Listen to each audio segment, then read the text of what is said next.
Ladies and gentlemen, welcome to your TWitWoW Mock Superstar Shakeup 2018. Here are the rules. I'm going to lay them out flat, nice and simple. 10 people that have not been on Raw are going to Raw. 10 people that have not been on SmackDown are going to SmackDown. And we are allowed at most 3 individual call-ups from NXT to the main roster. John, how are you feeling, brother? I'm feeling great, man. I'm feeling really good about this. I did my shakeups, right before I went to bed last night, and I did a few touch-ups even before I got on with you. So I'm curious to see how it'll all go. I'm just excited to do this, man. I'm hoping for the best here.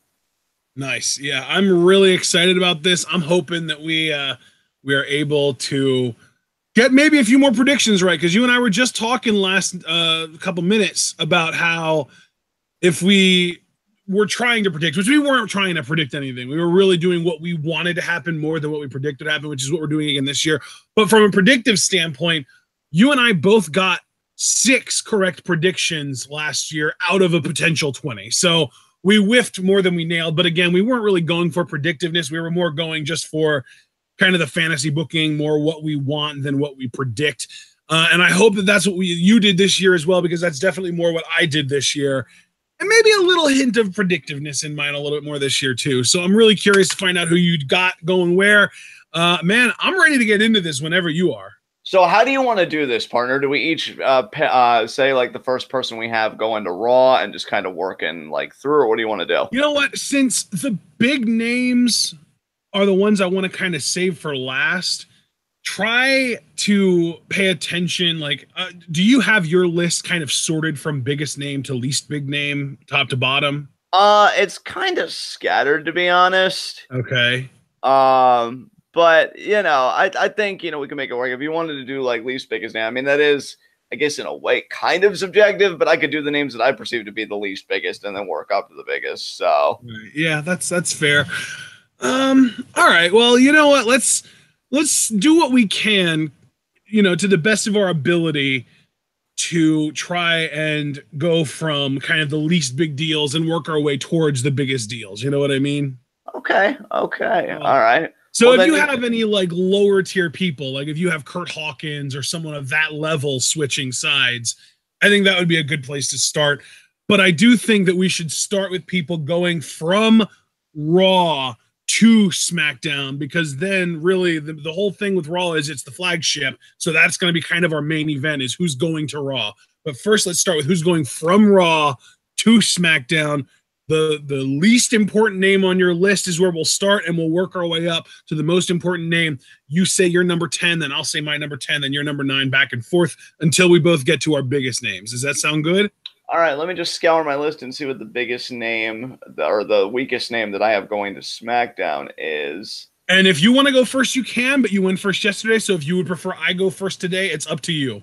I'll go first, and again, because this is a bit subjective, I'm just going to go with the weakest name based on the booking and just the positioning on the card, so to speak. Okay. So one of the first names I have going to SmackDown, my boy, Hideo Itami to SmackDown. Oh, nice. Okay, so you're pulling him off 205 Live. You're putting him on SmackDown Live. Yes. I want to see him mix it up with AJ, with Nakamura, and even, some of the more mid-card talent. Jinder Mahal. I mean, Hideo GTSing Jinder Mahal, I think could get a huge pop. If they wanted to keep him heel for whatever reason, because I don't know, I feel like he's worked better as a babyface. Maybe he could be a great heel, but I don't really think he's been allowed to show it beyond show me respect. Rusev, I think, with how fiery he's been, that could be great. If you'd want to find Hideo a tag partner, that isn't Akira Tozawa. I've seen actually lately when he was working Noah. I know he used to be in a tag team with Shibata. Dude, they used to have this really cool double team move where, like, the Doomsday device, right? Where it's like the electric chair and the diving lariat. Yeah. Well, it was like that, but a Busaiku knee kick instead of a lariat. How sick is that? Like, yeah, that's really cool. You find a partner, like, just imagine him and a partner, maybe even Daniel Bryan. That'd be fucking amazing, those two as a tag team. And then you get them against the Usos. Oh, my God. So, yeah, I just feel like I want him out of the Cruiserweight division. even if he's working in the mid card, there's still some cool stuff for him to do. I just want to change the scenery for him. You're probably going to hear me use that phrase a lot today. So yeah, Hideo Itami, just scanning over the list, really does seem like the weakest name to start my list based on card positioning and everything else. So he's my first switch to SmackDown. I can dig that, man. Yeah, Hideo being able to actually be considered to be a single star and not just a 205 guy and not just a cruiserweight, I think that really raises his ceiling, even if, I don't know if you're going to be switching Nakamura back over to Raw, but I think it might be a little bit of clutter there if you have two Japanese stars on the same show. I'm not really sure if that would work. So here's to open that either you switch Nakamura or you have plans for one or both of them that will set them apart. For now, though, especially because now they're both heel. But now I'll tell you who my least important person to SmackDown Live is, and it's also a reunion of sorts because it's a female, and she will be rejoining the former leader of her faction, who is the current GM of SmackDown Live, that being Sonya Deville. Ah, very nice. We're breaking up Absolution. The band is no longer together. And we're sending Sonya over to SmackDown. Mandy can stay on Raw. All right. I mean, makes sense to me. I find that very interesting, the dynamic of a GM Paige, who is currently babyface. I don't know if in your like overall scheme, if she turned heel down the road, but it would be that conflict with Sonya, because I don't see Sonya becoming a babyface right away. I still see her being a heel with her MMA background and stuff. She'd be like the, I mean, not to be insulting to Sonya, but I'm going to call it what it is. I'd see her being the dollar store version of Shayna Baszler. And I don't know if that would ever lead in conflict with Paige. Like, oh, Paige, you know, we used to run together. Why can't you give me a women's championship match? So I actually like the possibility for tension. That could really be mine there. That's very interesting. And it would really give Sonya a narrative thrust, which I think she would desperately need, seeing as how she doesn't really have much of a personality or a character yet. So interesting move you've made on the chessboard there. I approve. Yeah, I actually did make a little bit of an effort to put quantity of, you know, I guess it's a little bit of both quantity and quality women's stars on SmackDown. I really would like to see SmackDown focus more on having a deep, talented women's division, whereas Raw can afford to have more of a shallow women's division as long as they keep their biggest stars. And the reason that I say that is because they have Ronda freaking Rousey. Right. So I'm basically going for like the stars and scrubs approach on Raw and more of a deep quality, like 10-person deep kind of roster on SmackDown. You know what I mean? Yeah, absolutely. Absolutely. So even if Sonya isn't the best person to be over on SmackDown, she's the worst talent that I'm bringing over from Raw to SmackDown. So that should tell you a whole lot about the quality of the talent that's being switched here. Yeah, for sure. Absolutely. All right. Now I'm curious, who is that next in line to be drafted to SmackDown Live? Or I should say shaken up, since draft is a bad word in WWE these days. Shaken up over to SmackDown. You know, just looking at the hierarchy that you want to try and achieve, I think I'm torn between three people, but I am going to go with the person that I believe is currently the weakest, even though they really have been rehabilitated a bit as of late, and I'm digging it. I still feel like with the rest of the pack, they're still a little bit behind. The next person that I'm shaking up to SmackDown is Bayley. I really think she could use the switch at this point. I'm enjoying what she's doing with Sasha, and I'll get more into that later. But I feel like, you know, she's done really everything she can do on Raw. And really, here's my thing. Raw was where she had the horrendous This Is Your Life segment, and the Raw brand is the brand she was affiliated with when she had that just abominable kendo stick match. You know, and for me, it's more about wiping the slate clean with Bayley. So, like, all this residual stuff she's doing on Raw, great. You know, we tied that up. But I'm liking the personality she's showing. And I'd really like for her to be able to show that on SmackDown, where I honestly think she could even lead the division. You know, I would love to see Natalya try and give somebody like Bayley lip, and then Bayley comes back with one of her scorchers that she's been having lately, you know? And really, too, because Bayley's a bit, you know, more fiery, I don't know. I'd be very interested. One of the other main reasons I made this move, besides wiping the slate clean for Bayley, let's remember Carmella very recently is now, you know, the SmackDown Women's Champion. She won the title off of Charlotte. And Bayley's wanted to be on the same show as Carmella for a long time now. And I think Baymella, whether you like have it just be a friendship that's fractured, or even if Bailey kind of looks the other way without Carmella conducts business and they're kind of running together, I think it's an interesting dynamic regardless. And yeah, I think we could get more out of Bailey at this stage with a little bit of a shakeup than if we just keep her on Raw. So I wanted to move her over there. Yeah. So Bailey over to SmackDown. I considered Bailey to SmackDown. The biggest reason I didn't want to do that was because I really want Carmella to have time to breathe, and I don't think that bringing Bailey over would have helped either one of them, because it would have been, you would have almost had to keep them separate because they have such natural chemistry. They are best friends. I wouldn't have been able to believe them hating each other on screen, even though we know that they love each other IRL. So I just figured, why not just keep them separate, keep them on separate shows. And when one of them turns to match the alignment of the other, then we get them on the same show so they can team up together. You know what I mean? Right. That's kind of where I am with that. Yeah. So number 9 is actually kind of my first big surprise.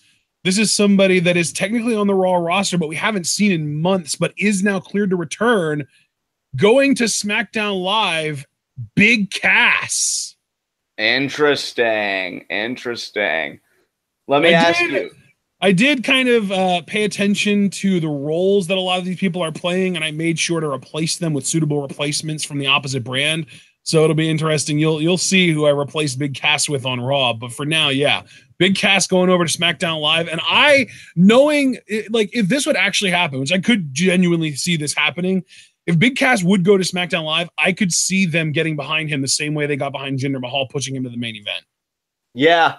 Absolutely. I could very easily see that too, because that's one thing that I've actually been thinking about with the shakeup, because depending on how much SmackDown gets pillaged, what mid-carder are they going to elevate to the main event? Because with last year, it was Jinder. Jinder was the experiment. I'm wondering who the experiment's going to be this year. So that's definitely something I've thought about as well. And Cass could very easily be that guy. Absolutely. So that's my sort of second least important individual. But now I'm curious, who's your number 8, John? My number 8 just recently lost his half of the Raw Tag Team titles, Cesaro. Okay, nice. You know what? I love that pick. I went a little bit in a different direction. I'm not surprised that you drafted Cesaro over SmackDown, because you also did the exact same thing last year.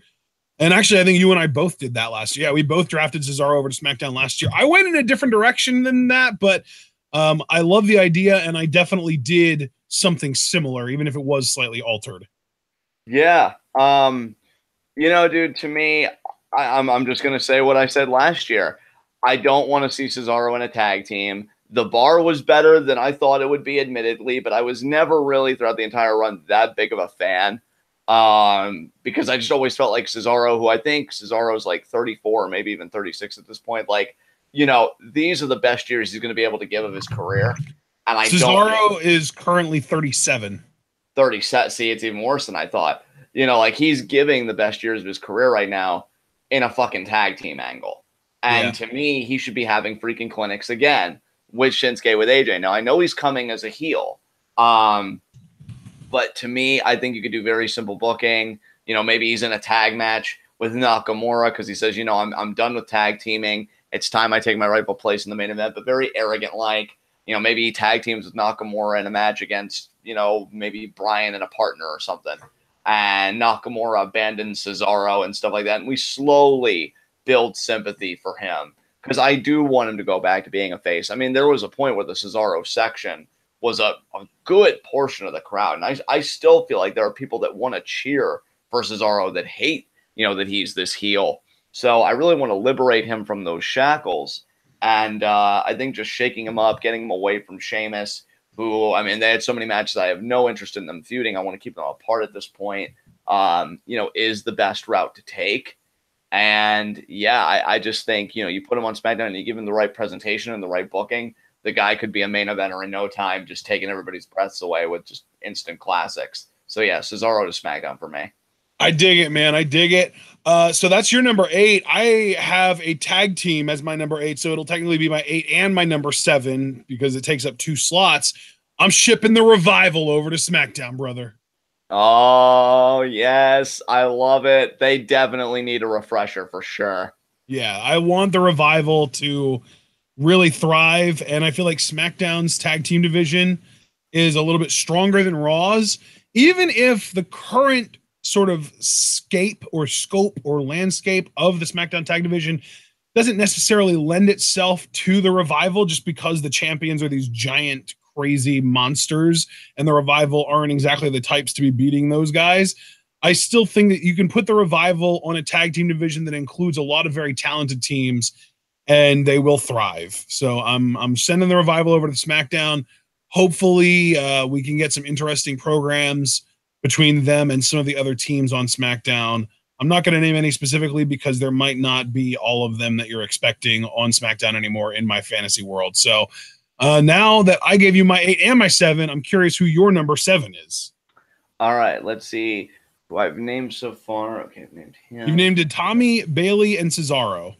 All right, then the next person I'm going to do, I'm actually going to name my first of 3 NXT call-ups that I have for my shakeup. And just a little hint here, guys. Actually, no, I won't even give a hint. But yeah, I'm going to name my NXT call-up now for SmackDown. Pete Dunne. Ooh, interesting. You know what? If Raw has the Cruiserweight division, I would love for SmackDown to have the UK Championship division. And I think that could be very interesting for them. Granted, it might get a bit overcrowded, admittedly, because they already have the US title. But, you know, maybe we could even make the UK Championship like a pay-per-view exclusive, like the UK Championship Invitational on every SmackDown card. So that's like one guaranteed match that you're always going to get, just to really keep it fresh. And plus, with the pay-per-view, that could be a reason, you know, to go further in the network. I don't know. But even beyond the UK Championship, I just think Dunne's fucking great. Like, I think Dunne's a guy where if you wanted to turn him heel on SmackDown, you know, he could be that United States champion that's British, but he's just so good. Like, it's undeniable when he elevates the U.S. title, even though it's like, ew, we hate him. Like, I would be relying to a degree on that xenophobic heat, but we've already seen in 2018 that it's still alive and well, as sad as that may be. I mean, you might as well use it if you've got it. And as a babyface, I just feel like the guy's a badass. And who doesn't love a good badass? Like, I could see this guy standing up again, as I say, right now anyway, to a heel Shinsuke Nakamura. Just being like, hey, I don't have to take this crap from you. And even if he loses to Shinsuke, like, he's not going to make it easy. Pete Dunne, to me, I don't know. At only 24, so would you keep the UK title on him, or would you run an angle in NXT to put someone else with the UK title? And see, that's not. I even said to begin with that, you know, Raw has the Cruiserweight division and 205 Live. I would want the UK Championship on SmackDown. And like I said, I know that it's a bit crowded with the US title already and tag titles and all that.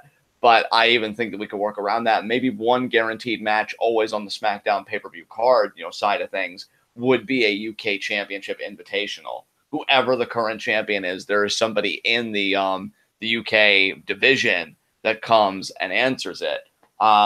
Which that's another thing too. I will say with NXT, like if you're gonna have a belt concept, I like commitment. And I know NXT is sometimes has been like a little liberal, like letting somebody like Roderick Strong compete because you know you're going to get a great match. But my focus would really be, no, if we're going to do this, let's celebrate the British wrestling scene. And so that's another thing that I think I would make the Invitational on pay-per-view cards be is like, you know, we have Trent Seven or we have this guy or, you know, we have, I think Travis Banks might be from the UK. I'm not sure. But, you know, maybe he comes in and he does something, you know, so I'd really like SmackDown to have that. I think that'd be a really cool thing because with Bryan popping ratings, and that's another thing too, I'd like to introduce some new stuff to really maintain the interest. I think a guy like Pete Dunne, you know, with the UK Championship in tow, could really grab that interest. And then when he drops it, you know, again, the dude's only 24. I see a world of potential in Dunne as a performer, you know, in any spot on the card, really.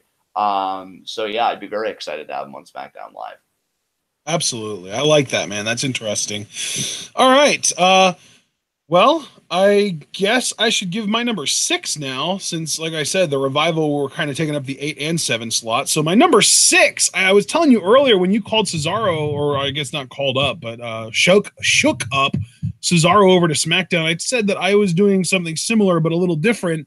That's because I went for the other guy. I'm bringing Sheamus over to SmackDown. So Cesaro is still going to be a singles competitor, only it's going to be on Monday Night Raw, where he has a little stiffer big man competition than he will on SmackDown. We're bringing Sheamus over to SmackDown, maybe give him a world title run, maybe put him in the mid-card title picture. I don't know, but I like the idea of splitting up the bar, but I want Sheamus on SmackDown with Cesaro on Raw instead of the other way around. Interesting. You know what, man? I dig it. I just think keeping them away from each other is the primary objective. And however you do it, you know, is agreeable to me. Sheamus on SmackDown, given the current Which is just kind of mean because it seems like they are really close friends IRL. Which, I mean, look, great for them. Not necessarily great for my fandom, though. And, I mean, I am a scumbag, so if tearing these two people apart gets me what I need, we know how this is going to go. But no, you know, I mean, they've done great, you know, and I'm glad they've cultivated this friendship. But I really want to see, look, Cesaro's 37. Sheamus, I think, may even be older than that, right? Sheamus is 40 now, isn't he? Sheamus is, yeah, he's definitely at least in his 40s, if not exactly 40. Yeah, like, you know, whatever we can get out of these guys as single stars to both, you know, get themselves over that little bit, because I still feel like Cesaro has something to give. And hey, Sheamus being 40, I'm not looking to put him out to pasture, you know, like, I mean, AJ's 40, Nakamura will be there in a few years, Bryan will be there in a few years, and they're still competing at a high level. You know, Sheamus could still do stuff. I could see him as a mid-card champion, but the ultimate thing is, like, dude, how crazy is it to think that Daniel Bryan is actually younger than Cesaro? Dude, that's nuts. Especially given that he hasn't really competed in a WWE ring in, like, what, 3 years, they keep saying? Yeah. Until now, until recently. So, yeah, man, that's absolutely crazy. But, yeah, no, I think Sheamus is an interesting choice, man. I can definitely get behind that. Awesome. All right, well, that was my number 6. So who's your number 6, brother? All right, my number 6. You know what? I'm going to throw this guy out next because we love his work, and I already know immediately how I would use him. The Miz. I want that Daniel Bryan feud, man. I want Miz, and you know what? We could even, because you know how I've been joking lately, time is a flat circle. And I would like to kind of make that kind of the premise of the feud, because one of the first things that Bryan does, or excuse me, one of the first things that Miz does is, again, this is just doing our fantasy shakeup, I'd have him become United States champion the first few months in his run. And then I would just have him and Bryan meet for it, preferably at SummerSlam, because I would really want to build that match up. And, like, you know, it kind of, it's like the snake eating its own tail. Time begins again, because Bryan's first really big win was against Miz. I want to say at Night of Champions 2010, or if not even Night of Champions, one pay-per-view for the United States title. That was the first big title Bryan won at the Miz's expense. And here we are kind of doing it again. I think that would be really cool. And finally, Bryan could give Miz the receipt for always stealing his moves and getting up in his face, and Bryan couldn't do anything about it because, one, he was an authority figure, and two, he wasn't cleared. But now he's you know, neither of those things. And yeah, I think you could get so much mileage out of this. And Miz has been fucking amazing on the mic. And here's the other thing too. And my line of thinking is kind of a teaser for, I guess you could say, like, later shakeups in this video that I'm going to be announcing. I almost tend to believe that if you can succeed in the mid-card on Raw, you're good enough for the main event scene on SmackDown, given that it's the B show. Yeah. Miz has excelled in the mid-card on Raw. Yeah. So the U.S. title thing, it's only temporary. I want to get him his second ever WWE Championship run. And I do think that would be a part of my booking for him down the road. But he needs to square away with this business with Bryan. Or if you guys would prefer, he could just go all the way to the WWE Championship and then Bryan beats him for that. Like, Bryan and Miz bringing it all full circle for the world title instead of the U.S. title. That almost sounds even better to me. But I just know that that's the big feud. That's the defining feud for Miz's SmackDown run, is with Bryan. Titles or no titles, these two need to settle it. And to make it happen, I needed Miz on SmackDown. I apologize. So yeah, Miz was my next big move. It's unbelievable how you and I think so similarly, and yet we come to such different conclusions and have such different solutions to the problems that we perceive. It's great. Yeah, absolutely. So you've got number 6 is the Miz. Here's where we start to get a couple of the women, because like I said, I wanted to bring more women over to SmackDown Live because I wanted to make SmackDown Live more of a women-centric show.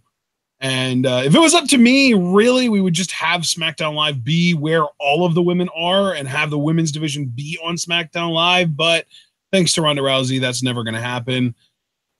So I brought Asuka over to SmackDown Live officially, and she will be competing with women like Carmella for the SmackDown Live Women's Championship. Oh, dude, I love it. I love it. You know what I like too is that, yeah, the way, because I will say, I know some people are probably still pissed for her losing the streak. I know I am. Like, I still haven't really gotten over it. But I think what might have even been worse than that was really just the handling. Like, I think it was so muddled by confusion. Like, is she Raw? Is she SmackDown? Like, they treated her like such a unique case because of the streak. Almost kind of leaves a bad taste in my mouth. So you doing this, I really like, because it does give her a home. This is where she is. And really, I wish she still had the streak, because I feel like you could really build the brand around her, and not just like the women's division, but I mean like the SmackDown brand in general around her. Like, oh, come see Asuka. Will she lose the streak tonight? I still think you could build the brand around her because she's got this natural charisma to me. You're just going to need to do it differently with a different pitch other than the streak. But I do find your angling very, very interesting, because here's the thing too that I love about the way you think.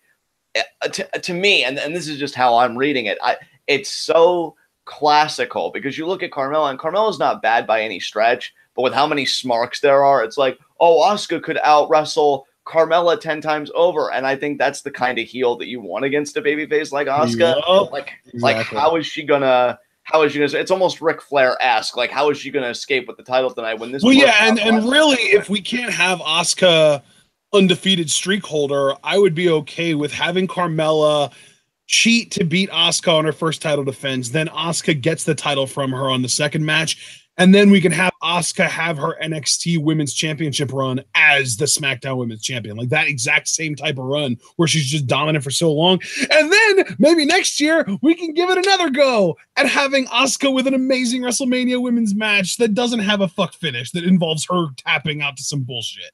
Yeah, I agree. I love the way you're thinking about this, because with Carmella as champion, it would really be cool for her reign to be like, oh my God, all these women I'm facing are superior wrestlers to me, but they're not necessarily smarter than me.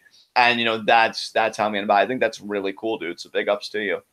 Absolutely. All right. So that was my number 5. Who was your number 5, John? Well, brother, you've been doing so well on your shakeup. You know damn well I love how your mind works, but I can't be outdone by you in front of everybody. I mean, I'm me. I have an ego to protect. So I'm going to match your female shakeup with one of my own, because Bayley just can't get that demon off her back. My next shakeup is Sasha Banks. Well, guess what, brother? Sasha Banks is my number 4, so she's going to SmackDown in my world too. Dude, I think she's another one that needs it. And here's the thing to me, even though it doesn't exactly address your concerns about the Baymella dilemma, I love the way you put that, the Baymella dilemma. Exactly. I do think it buys us a little bit of time, because, in my world, we have Sasha Banks and Bayley obviously pairing off, which I love. It gives that rivalry, that universal quality, like no matter where you go, I'm never far behind.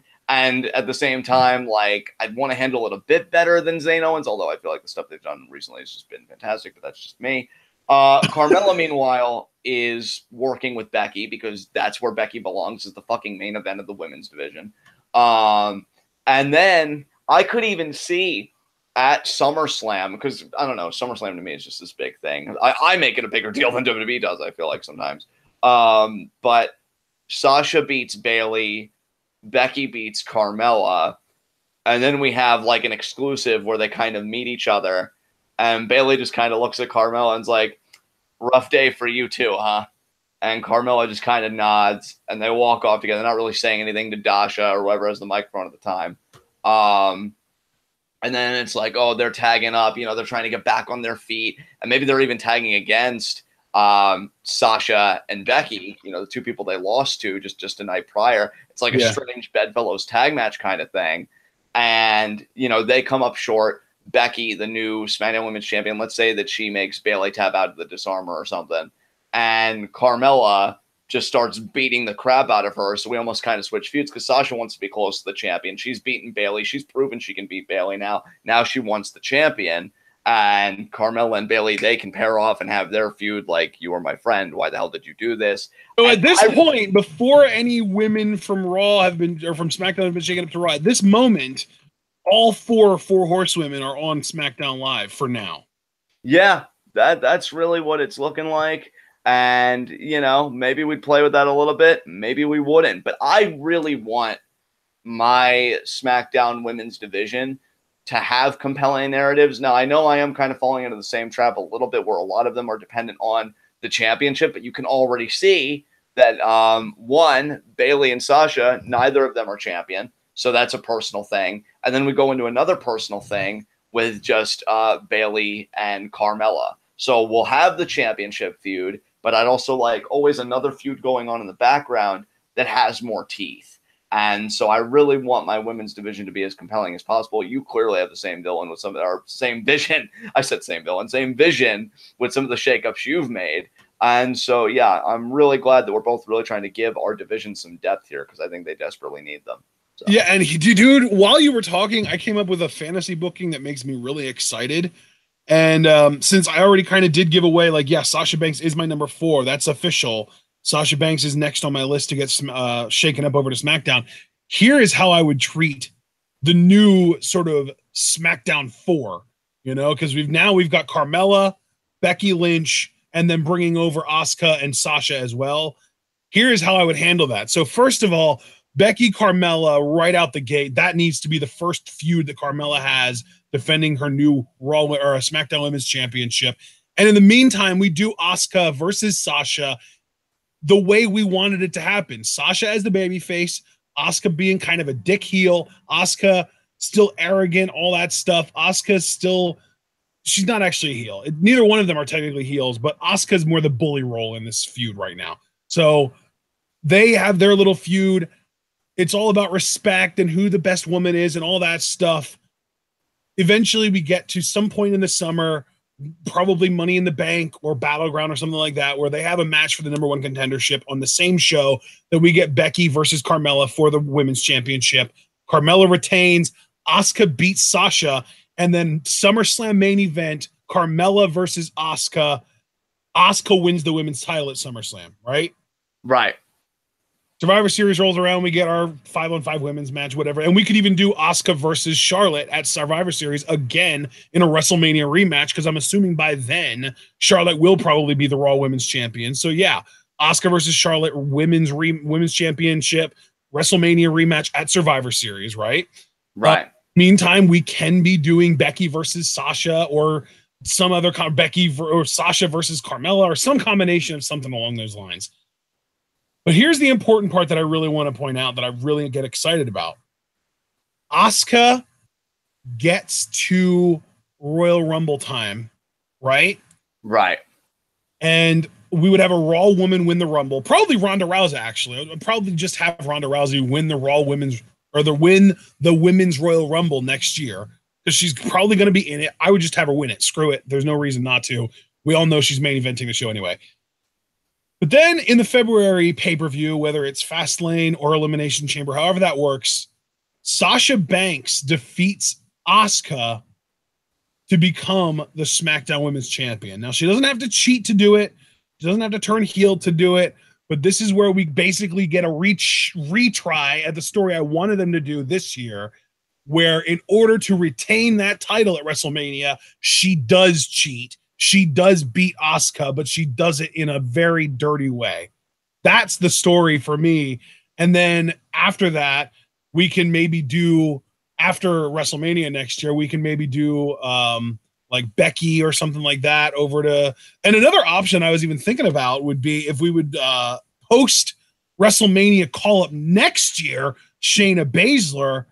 We already have Ronda Rousey versus Charlotte pinned for next year. Maybe we can do Shayna Baszler versus maybe like a Becky Lynch or a Sasha Banks at the following WrestleMania. I think there are a lot of options. But yeah, I think we basically, this is me re-attempting the Sasha Asuka feud to turn Sasha heel at next year's WrestleMania. I don't blame you, dude. That really is the feud that should have happened, and we all got robbed. Yeah. So I commend you for really wanting to just engineer that however you can. And I definitely love it, man. I think that's really freaking cool. So, all right. So now, since everyone knows that number 4, my number 4 is Sasha Banks. Who's your number 4, John? my number 4, and I'm making sure to cross out everybody that I've already said so I don't have any repeats and I don't get lost. Yeah, you've already said Itami, Bailey, Cesaro, Dunn, Miz, and Banks. My number 4 is somebody that will always let you know that you can come get these hands. What? Braun Strowman to SmackDown. Holy shit. Yeah. Dude, SmackDown Live doesn't stand a chance. There is nobody that SmackDown Live has to offer that can stand up to Braun Strowman. Yeah. I mean, here's the thing, dude. Styles, dead. Shinsuke Nakamura, dead. Daniel Bryan, dead. You even shook up Cesaro. He's dead too. They're all gonna die. Yeah, I wanted to get him to SmackDown before the cancer spread, because here's the thing. I actually commended Raw for the first little bit of Strowman's face run, because it's like, wow, you're getting a bit silly at times, but never so much so where I groan. And I'm like, you know, I can ride with this, because I think the only thing bigger than Strowman physically is his personality. Like, you know, I've heard him in interviews. You know, we've seen him in those spaces. I think he's a funny as fuck dude, legitimately. When Nicholas happened, I really just haven't been able to shake it. I really haven't. I've tried to let it go and be like, whatever. But to me, it's the beginning of the end. And so I'm like, oh, God, we've detected cancer. We've got to move him before it metastasizes, you know, to all the fucking organs and he dies on us. So go into SmackDown. I'm not saying, like, to cut the cancer, turn him heel, because he's still so likable. But just imagine, dude, Shinsuke's feeling like hot shit. He just beat AJ Styles for the WWE Championship. He's, you know, feeling good. Like, I'm the master uppercut. You know, Nad, sure you can, you know, from Dragon Man. And then Braun comes, and he's just thinking, well, you know, try and low blow me. And, you know, Shinsuke does try, but, you know, Braun catches the hand and pulls him up into a power slam, and he just stands over him, and we got a WWE Championship feud. And I don't know necessarily if I would have Braun go over, because here's another thing too. You know, one of the bookings that I've really loved on in Lucha Underground is of Cage. I think Cage is superbly booked because he's likable, but he looks like he could walk into any other promotion and become their world champion within a day. I think Braun has that similar quality, but I still want him to struggle with it. The only difference is I don't want the struggle to be aimless.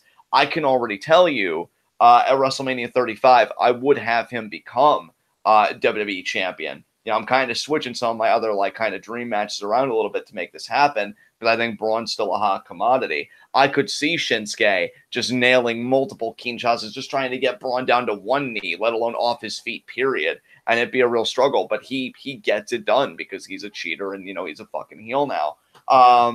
You know, and I would just have Braun kind of chase the championship and never quite get there. And yet every other win comes with a kind of ease. So this is basically you giving Braun the mid-2000s SmackDown Batista push. Yeah. Yeah, you could definitely say that for sure. I think that, and again, I'm also angling for a little bit of Cage, because, like, with Cage, most things seem to come so easy to him, except when he's in that rarefied air of, okay, this is main event time, you're competing for the world title, and he's still on point, just not on point enough. I feel like if that's the story of Strowman, even if the story ends in a tragedy with him just saying, you know what, screw it, I'm going to turn heel, that's how I'm going to do it, I'd be open to that. But, like, I just feel like they've been dicking this man around. Like, just the idea that he dominated the Elimination Chamber and he's not even in talks for the Universal Championship. It's Roman getting another shot at the Greatest Rumble. To me is actually quite sickening, just to put it plainly. And I want to give him a reset. And this time we're taking him all the way to the top, because I don't think he belongs anywhere else. And he's not going to do it by being this goofy babyface. He's going to do it being a badass fucking babyface that strikes terror in the hearts of everybody, as it should be. So, yeah, Braun is definitely one of my bigger moves to SmackDown. Let's freaking do it.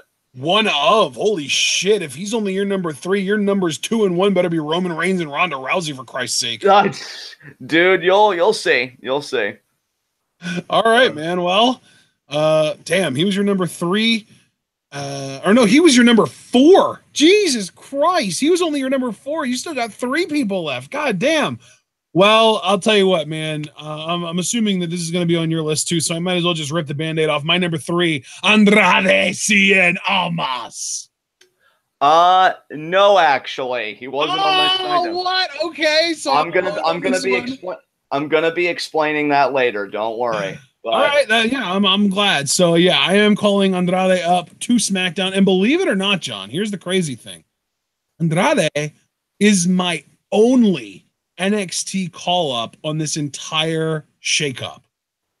wow, I'm gonna be truthful with you, dude. I originally had 2, but while we were talking at one point, I did make a last minute decision with one that I think you'll be open to, hopefully. But we'll get to that later. We'll get to that. Yeah, I'm calling Andrade up to SmackDown because, man, SmackDown just can't get enough mid to upper mid card heels with main event potential.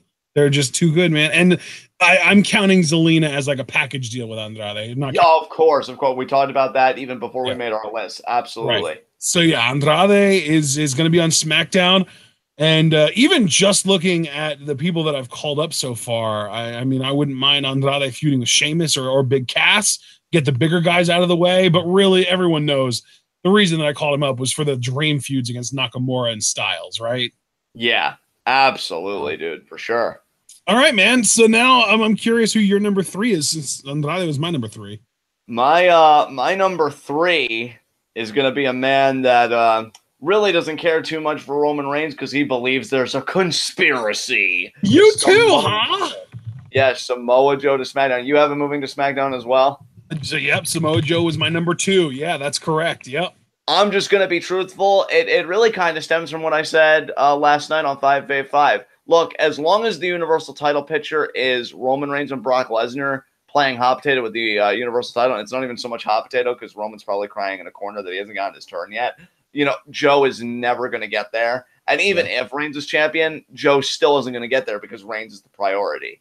I want Joe to go to a place where he could be the priority even for a bit.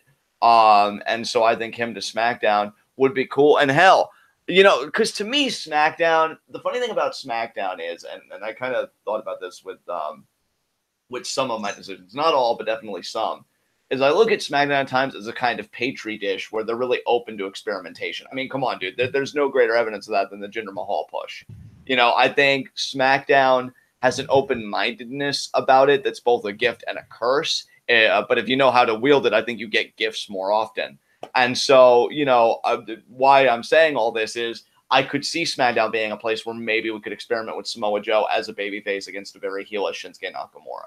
Because, oh, you're so willing to hit everybody below the belt. Again, much like Braun Strowman, try doing that to me. I don't want to make Shinsuke's reign easy for him. The reign should never be easy for a heel. They should always be sweating.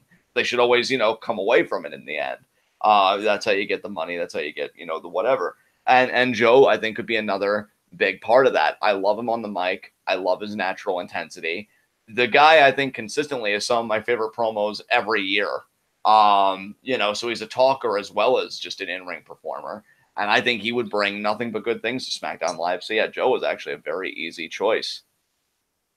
Yeah, I agree. Yeah, I'm bringing Joe over to Raw or to SmackDown as well. And interestingly enough, I actually do have kind of an interesting situation where I think that all 4 major men's singles titles will be on the line at Backlash in matches where they could fall into the hands of somebody from either brand. Yeah, interesting. Yeah, like I have, just as an example, I have Samoa Joe going to SmackDown. Well, I also predict that Roman Reigns is going to become the Universal Champion in Saudi Arabia, and that's like a week before the Backlash pay-per-view where he will face Samoa Joe. So now that's going to be a Universal title match. Samoa Joe coming to SmackDown Live means he could bring the Universal title with him if he wins that match. Yeah, dude. That exact scenario. I have that exact same scenario or a similar one playing out in the Universal, WWE, US, and Intercontinental title pictures at Backlash. Yeah, dude, that's awesome. I love this. Not only am I trying to build a better future for both of these brands, but I'm also simultaneously making Backlash so much more interesting and exciting. So that hell yes. trying to do. Yeah. All right, I guess for my number 2 guy, Seth freaking Well, shit, Rollins. man. He's my number 1 guy. You're spoiling my list. I'm sorry, man. I'm sorry. I mean, you had to figure the Shakeup's the one hard video where it's hard not to have any doubles or whatever. Yeah, yeah. It's funny though, because you and I shared Sasha, you and I shared Samoa Joe, and you and I share Seth Rollins. So yeah, I think it's really interesting when you think about the landscape of SmackDown Live, because right now the 2 top baby faces are AJ Styles and Daniel Bryan, and then underneath them, sort of the 2 upper mid card. Actually, there are 3 upper mid card type baby faces in Randy Orton, Rusev, and Bobby Roode, right? Right. So, in a sense, bringing Seth Rollins over makes a 3rd main event tier babyface, considering he was like in that upper mid card spot on Raw. I think that makes him a babyface main eventer on SmackDown Live. So, it's a very interesting switch that we definitely agree on. It's a consensus. So, I'm curious, what was your reasoning? Because I basically just gave mine. I mean, dude, I just, again, it's just another, like, I know he's IC champion, but I want him to have a new playground to kind of own. I want him to be the man again. I want him to be in the main event. And again, it's that one quality that I think will never make me give up on SmackDown Live, is that they're more willing to take chances. I mean, hell, even turning Shinsuke heel, I have to commend SmackDown for that. You know, I think they do a lot wrong. Make no mistake about that. But their openness to experimentation and turning this guy or doing this with that guy, like, that can be a real strength if it's used responsibly and you've got the right people in the room. Because there are some people that I think will spout off a million ideas, and 999,999 of them are crap. You know, if we could just get a nice collective that produces more good ideas than bad, yeah, I think SmackDown could really be a worthwhile place to be. And I want Seth, again, to be kind of, you know, proof of that. Here is a guy that I think could really establish the IC title once again. And see, again, this is the Mark side of me, and I've never denied. I mean, hell, it goes back to your first video. We're all Marks. I just try and be really out and open about it. I always loved the idea of the Intercontinental title as the stepping stone title. If you do great with it, you go on to the main event. And that's really what I want Seth to do. I want him to have a beastly Intercontinental title run, not even in terms of length. It could be 4 months, but I want it to be the best 4 freaking months anybody's ever seen with that title. Just him having clinic after clinic after clinic. And then when he's done with it, well, like, I want to do the same thing, but with the WWE title, because I not only want to be like a modern era Shawn Michaels, I want to be the first ever Seth freaking Rollins, you know? So to me, I think SmackDown's where he could do it. Because again, the Universal Championship picture to me, which is one of the reasons why I love so much you putting so much stock in The Miz, is because we need those guys. I've told my friends, I've told you, and I'll repeat it here. My favorite thing that sometimes happens with championship titles is when you get those guys that you couldn't even see on the marquee competing for them. That honestly is probably the only thing I liked about the gender experiment was, oh man, they're really going with a different guy. Like, I would love, say hypothetically Roman becomes Universal Champion down the line. I would love Roman Reigns versus Elias, because right now nobody believes that. Nobody believes that. And it's not because Elias isn't talented.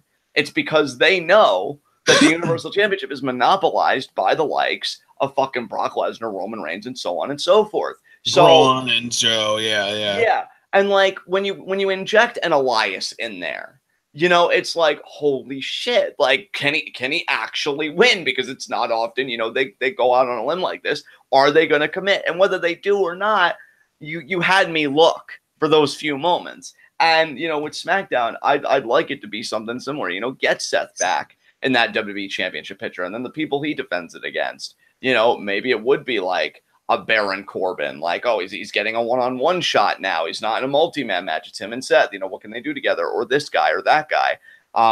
Yeah, man, I think Seth can do it all, and I want him to have the chance to prove it. So he's my number 2 guy.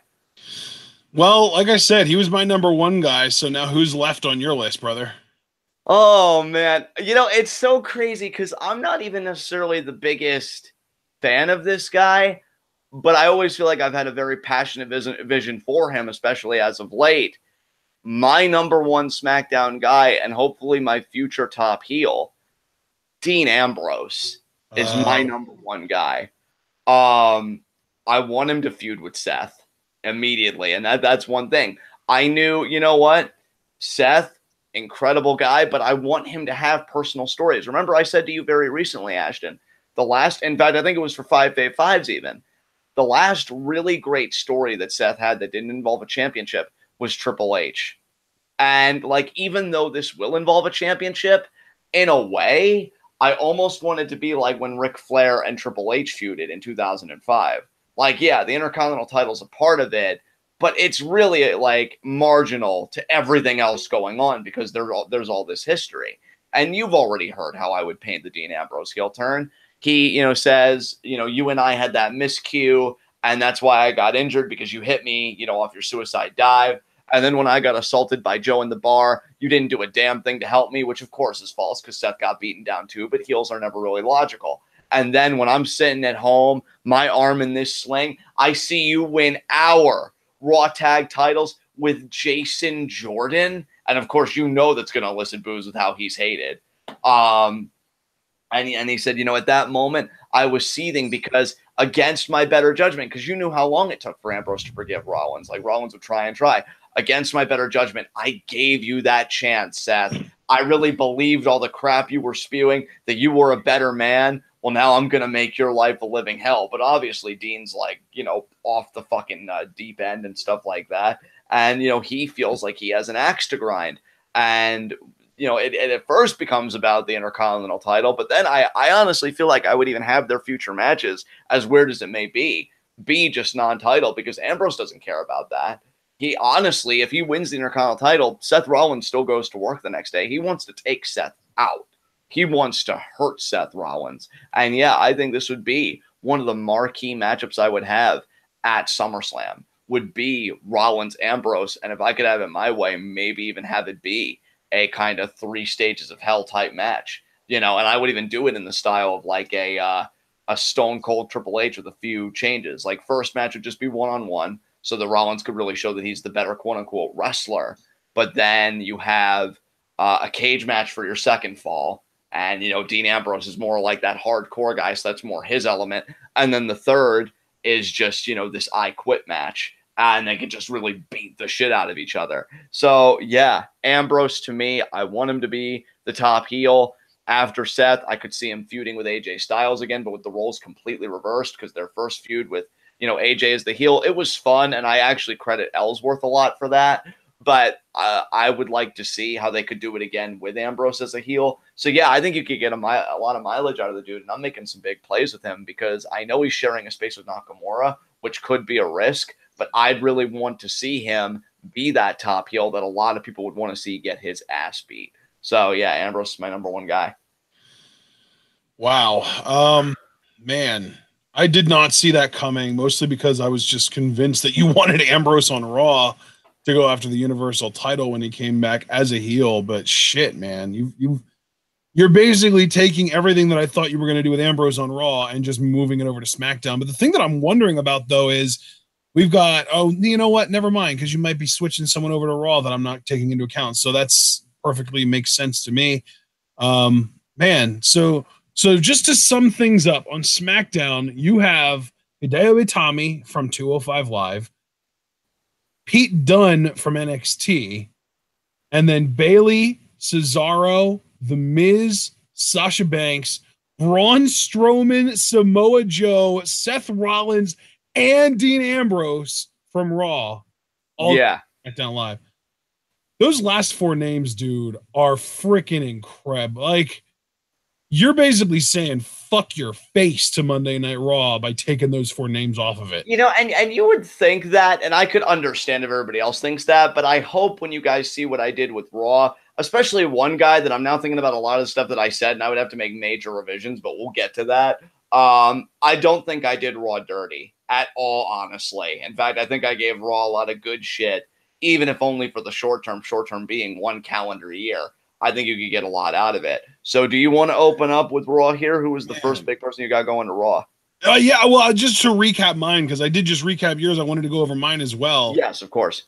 I'm bringing up Andrade Cien Almas from NXT, but then from Raw, I'm bringing over Sonya Deville because she has the Page connection, and I wanted to break up Absolution. And You know, we're basically just shoving all of the white blonde girls on Raw because now, you know, we've got Alexa Bliss there, we've got Mandy Rose there. So we're gonna, and I've already made it perfectly clear that I think Charlotte's going over to Raw. So that's just a spoiler that everyone already knew about. So let's just shove all of the white blonde girls over on Raw. Keep Mandy Rose there. So Sonya Deville over to SmackDown. Big Cass is kind of an under the radar move over to SmackDown that I think legitimately could happen, because I don't know if they want to bring him back as a heel or a face, but I think either way he's got that main event potential because of his look and his mic chops when he isn't the dopey baby face with Enzo. I'm also sending the Revival over to SmackDown Live. Kind of having second thoughts about that, but the Revival versus the New Day as a feud never really properly happened because of the injury. Because the New Day was the Revival's first match on the main roster, but that feud never really happened because of the injury. Bringing Sheamus over to SmackDown Live to break up the bar, give Cesaro that singles push on Raw. Sheamus is a good hand and probably a really good locker room guy to have on SmackDown. Bringing Asuka and Sasha Banks over to SmackDown Live for some more interesting women's stories. Bringing Andrade up from NXT. Samoa Joe and Seth Rollins are the two big name singles guys that I'm bringing over from Raw to SmackDown. One face, one heel. And you'll see who I am kind of replacing them with from SmackDown on Raw once we get to this next list, which we might as well get into now. So, John, would you like to go first here, or do you want me to go first here again? I would like to go first because one of my bigger cards did get revealed by, like, you know, your surprise. I want to talk about why I have Andrade going to Raw.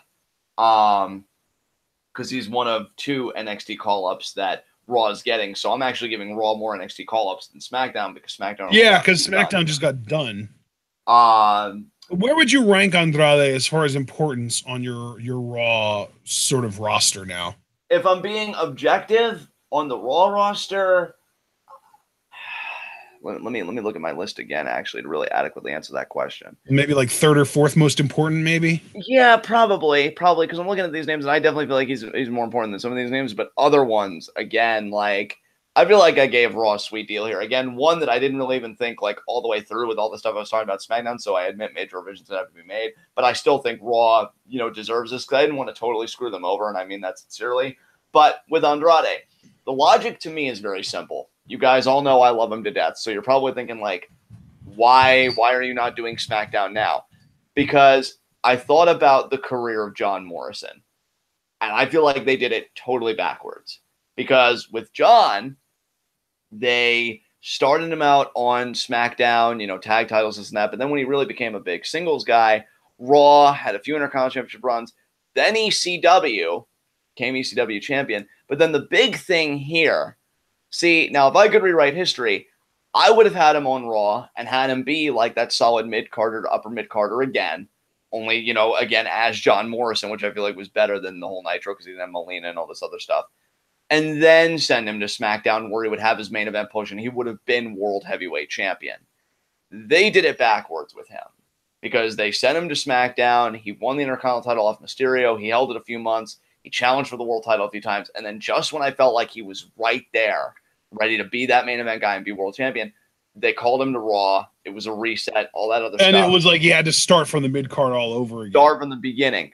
With me, because I love Andrade so much, and because he's 28, because his age is actually a big reason why I ultimately decided this, guys, I need to learn to be patient.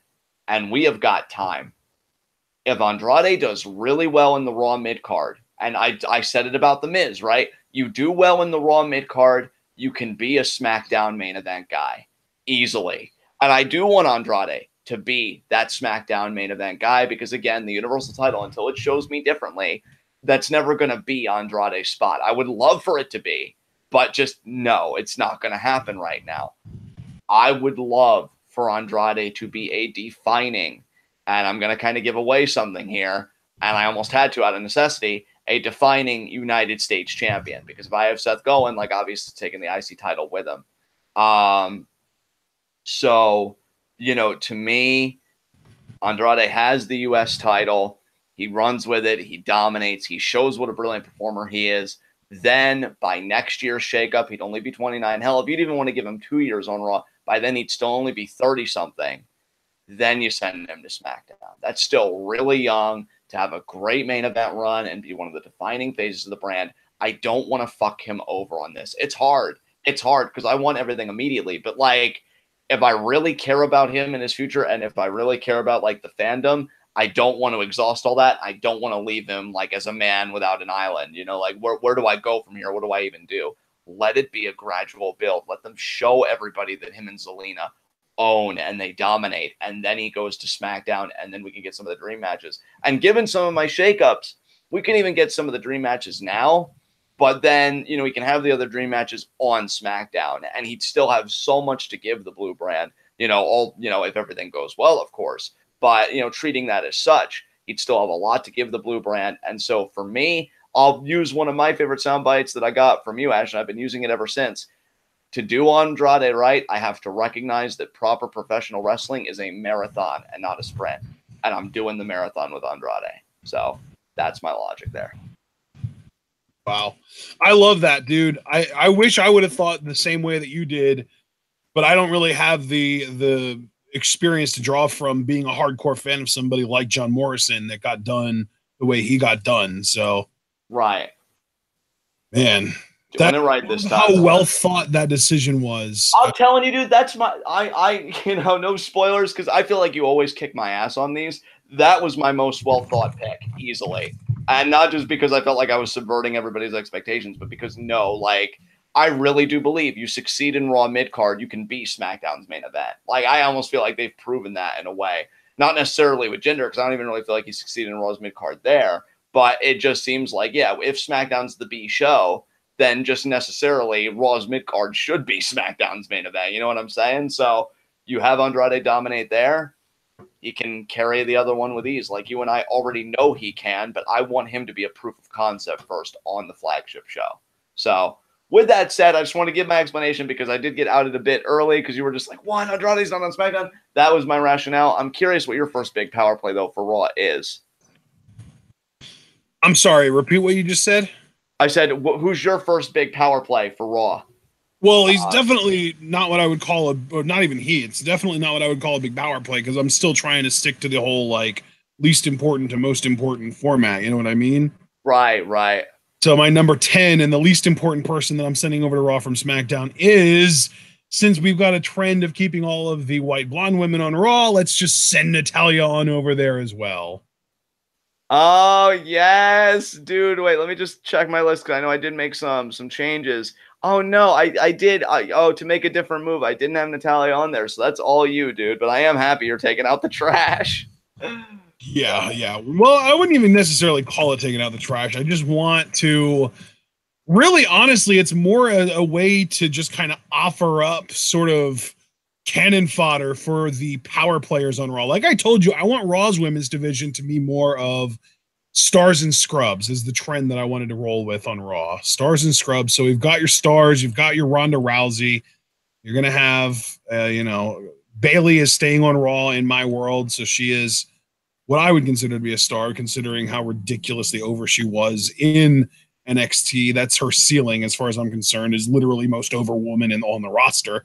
You've got Ronda, and I've already made it obvious. You know what? Screw it. I've already said it so many times. We revealed one of yours early. Let's reveal one of mine early. Charlotte is going to SmackDown as well, or going to Raw as well. So there you go. The two women from SmackDown that I hate most, that also happen to fit the aesthetic that Vince seems to want on his product most. Now you've got Ronda Rousey. Now you've got Mandy Rose. Now you've got Alexa Bliss. Now you've got Natalya. And now you've got Charlotte. Congratulations, Vince. Raw looks exactly like mid-30s Germany. Yeah, I will say, too, just to kind of piggyback, I also have Charlotte going to Raw, mainly for the reasons that you stated. Like, we can't deny, despite the fact that you and I don't care for Charlotte, and we are kind of giving ourselves a vacation on Tuesday nights because Raw's 3 hours, and so she'll only have one segment or whatever, and then we're done for the night. But in terms of her packaging and her presentation, I feel like you've even said this in the past, Charlotte is one of the best that they have because they present her so well. You know what I mean? So, like, yeah, I'm right there with you. You get her on Raw. You got the whole Rousey And I know, thing. by the way, I know that they do have a non-white, non-blonde female being the world champion right now, that being Nia Jax. I just wanted to meme out of it. It really isn't that big of a deal. I'm not trying to be serious and say Vince wants things to look like mid-30s Germany. Like, I'm not actually serious about that. It's just a joke. But yeah, of course. But really, Natalya is more like cannon fodder. Like, I see women like Natalya as like, and like Alicia Fox when she comes back, whenever that happens to be. You know, like the vets that have been around for a while. If we could get this up to 11, I would have sent Tamina over to Raw. I really do kind of want Monday Night Raw to be that like stars and scrubs approach where you've got your few stars, you've got Ronda Rousey, you've got Charlotte, you've got Bayley, and then you've got your and also they have Bliss, who they perceive as being a star and a big, huge deal, and they have Nia Jax, and now they have Ember Moon. So there are going to be a lot of interesting feuds that they're going to be able to do with those women.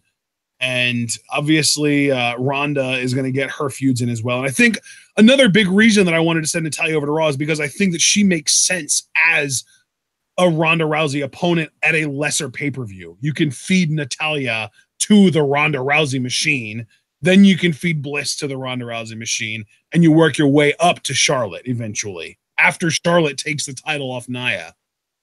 I actually think that's very intelligent maneuvering of Natalya, because I know you've like said over and over that like she's fodder, but I think to a lot of people, especially if for the sake of the Rousey feud, you would present her this way. Yeah. Like, she is a member of that Hart family, and you think Hart, you think very technically proficient. So like a lot of people would probably look at that women's match, right, and be like, oh man, Natalya, she's the perfect one to have a counter to Rousey's armbar, or just have the perfect like response to it, so to speak. And, you know, while she does lose, I actually think this is a feud that in the long run could also make Natalya look good, because it's like, yeah, I'm this very great technical wrestler. And that's Ronda's kryptonite, is somebody that's as technical as she is with the submissions that she could slap on.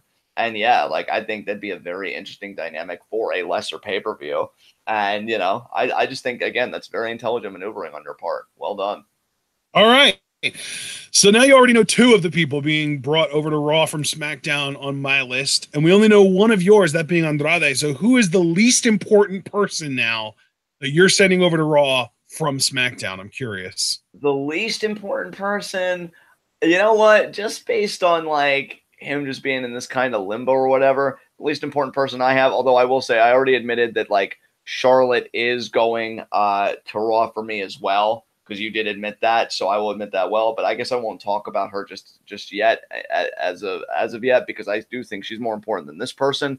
My next shakeup is Bobby Roode to Raw. Oh, okay. So can I kind of, you know, play some mind games here and say, well, Bobby Roode is like a mid-card baby face, so he is like being swapped for almost like a Cesaro, maybe? Yeah, actually, wait a minute. I don't see the one change I made to my list. You know what? I think originally, I don't know why this change didn't take, because remember, I have Seth Rollins going to SmackDown. Yeah. No, my new least important person, I think I kept Bobby Roode on SmackDown, or at least I meant to. I guess I never typed this in, and I thought I did. No, excuse me, redact that, folks. It's not Bobby Roode. It's Jinder Mahal, so that Raw can keep a mid-card title. He's your least important dude. He's a former world champion and the current U.S. champion. Yeah, but like, ew, though. Compared to the other people. Damn it. Jinder Mahal's going to Raw for me, too, but he was my second most important person. Yeah, dude, I just feel like compared to the rest of the people, I mean, maybe then by that logic, because Jinder is the current U.S. champion. Let me look at the three people and see. Well, and that was kind of the big appeal for me, was you're going to have Jinder versus Orton at Backlash. Jinder has the U.S. title, so that's going to be like Jinder as a Raw superstar versus Orton as a SmackDown superstar, because I'm not sending Orton over to Raw. So now we've got like this situation where the U.S. title could land on either brand. You never know. And I'm keeping it on Jinder because, as you already know, I'm bringing Seth over to SmackDown. Right. Situation where Seth, as the Intercontinental Champion, is going to be facing The Miz at Backlash. Miz is staying on Raw, not going over to SmackDown. So that's another one where it could land on either brand, but I'm keeping it on Seth, just like I'm keeping the U.S. title on Jinder. We're just switching mid-card belts between the brands like we did last year. See, and the way I'm envisioning it is very similar. Like, I look at, we're doing these shakeups, sure, but the matches that are in place at Backlash are in place. So any touch-ups that I would need to make, like, oh, this person should drop this title because they're part of this, like, you know, that's just where we settle it. So yeah, Jinder going to Raw for me. I'd have him drop that U.S. title so quickly. Maybe even to Andrade. Maybe I'd have Andrade even start out as a babyface again, support those expectations. I hate to do it, but maybe have him come there, beat Jinder, go on that U.S. title run. I mean, that's kind of where he was in NXT. He was kind of like that floundering babyface before the turn. Right, and then you know what? Maybe again, because I'm just been joking, and I've almost kind of turned into this quasi booking philosophy. The time's a flat circle. I could have Andrade have that babyface Raw run, and maybe in the latter half of the Raw run turn him heel, or just at next year's Shakeup, just turn him heel on SmackDown. And that's where he goes on his beastly main event run. So yeah, I would have Andrade beat Jinder. Then I would have Jinder, do so many jobs, but then I would build him back up again for a certain somebody, but I'm not ready to talk about that yet. So yeah, Jinder, I'm not going to go on this big, long speech. He's a fucking loser, and that's how he would pretty much be on my Raw brand. So there you go. All right, man. Well, shit. So Jinder was my number 2, so this kind of does shake things up a bit. You know what? I'm just going to keep going in order. I'm going to keep it clinical. Number 9, Chad Gable. Dude, interesting. I got to hear this because you're breaking up Olympic gold. Yeah, well, I'm breaking up Olympic gold, but at the same time, I'm reuniting American Alpha. Oh, what? So are they going to be heels, though, because of the heat that Jason Jordan's been getting? Well, Jason Jordan's a heel, but guess who else is a heel?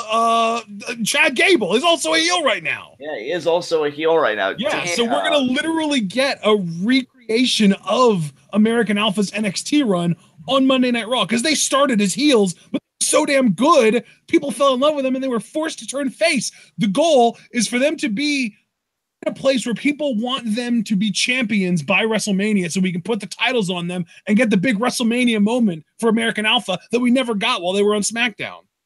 I like that. I like that a lot, actually. Yeah. Did you forget about Jason Jordan? Did I forget about Jason Jordan? Yeah.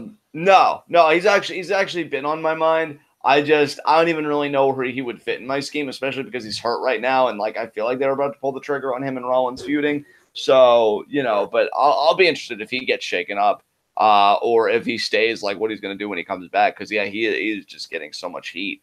I don't even fucking know. But, yeah, I really do like that idea of just reuniting American Alpha. And then, maybe with the way you're booking it with, when it's Titano's and stuff, you are getting behind this team. So hopefully you could get 1 or even 2 successful singles acts out of it down the line, if that would be your intent. So, yeah, I really like that thought process. Yeah, we bring in Chad Gable over to Monday Night Raw, where we can reunite American Alpha. Dude, I am really hoping that this actually does happen. Genuinely hoping this actually does happen. So, since Jinder Mahal was your number 10, who the hell is your number 9? If Jinder Mahal, world champion, current U.S. champion, was only your number 10, who was your number 9? Yeah, I mean, my Raw side's all over the place because, again, we're going to talk about – actually, we'll talk about her now. My number 9 is going to be Charlotte. Oh, and Jesus.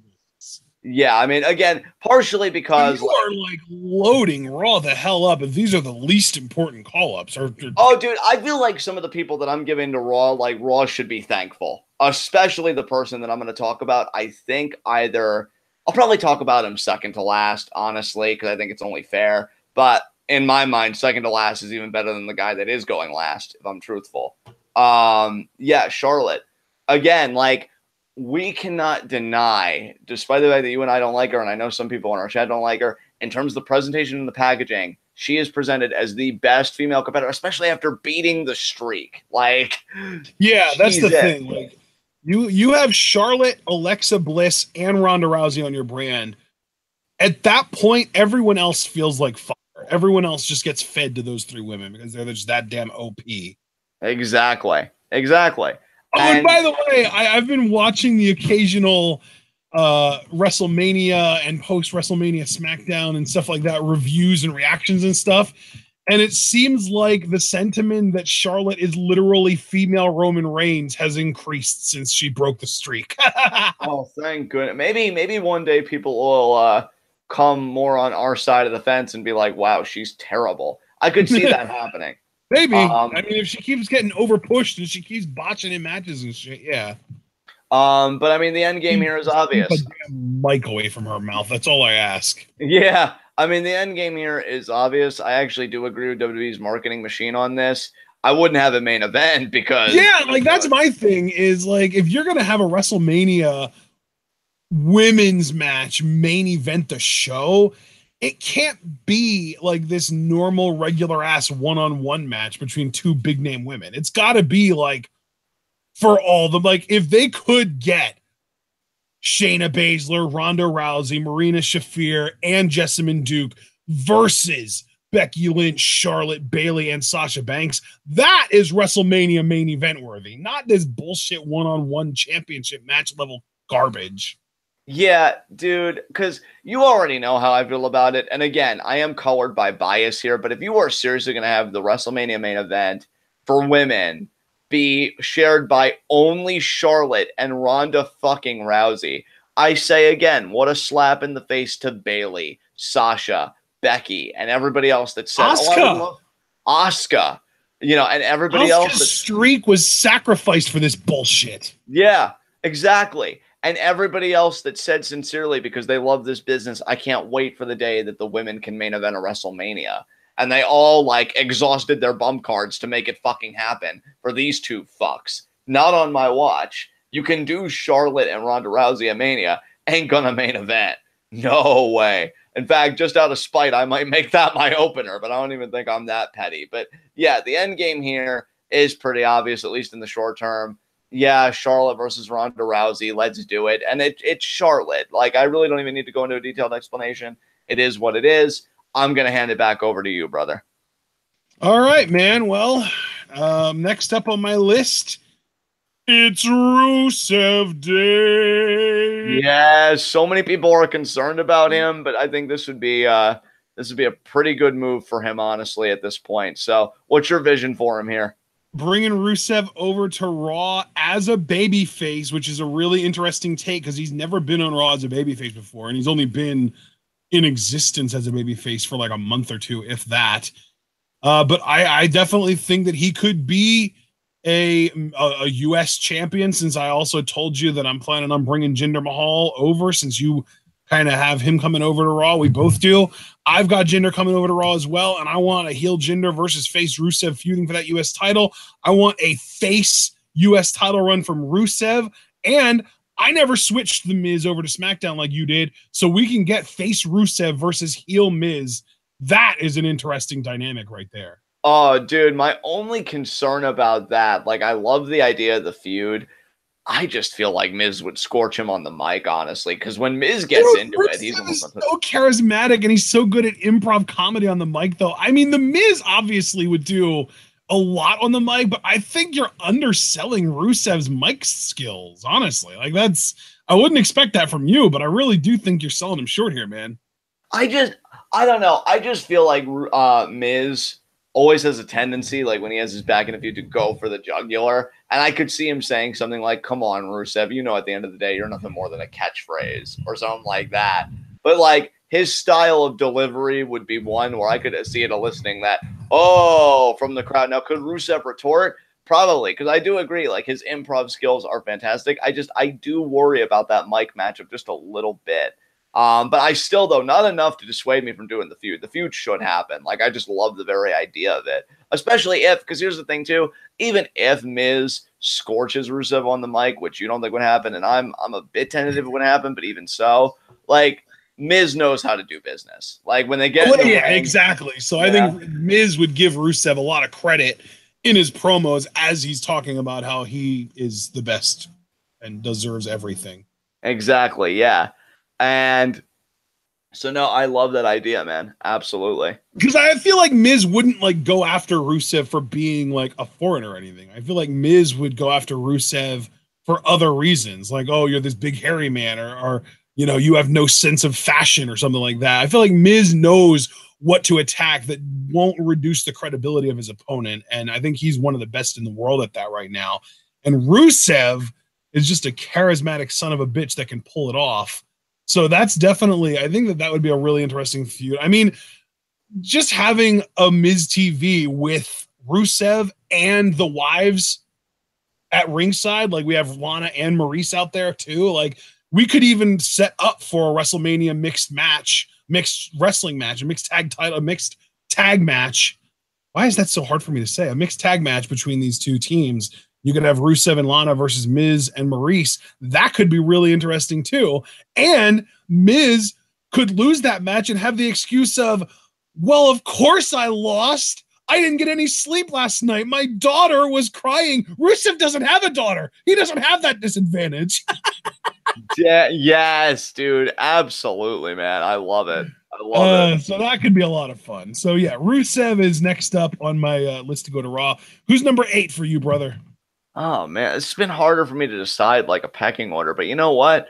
Number 8 for me on Raw, and you know maybe they should have been a bit like higher, but I'm gonna say number 8 on Raw for me is Xavier Woods. Ooh, okay. The only reason he came before Charlotte and Jinder is honestly, I have you to thank for it, because we were talking about merch, and New Day's still killing it in merch, but yes, I am breaking up the New Day.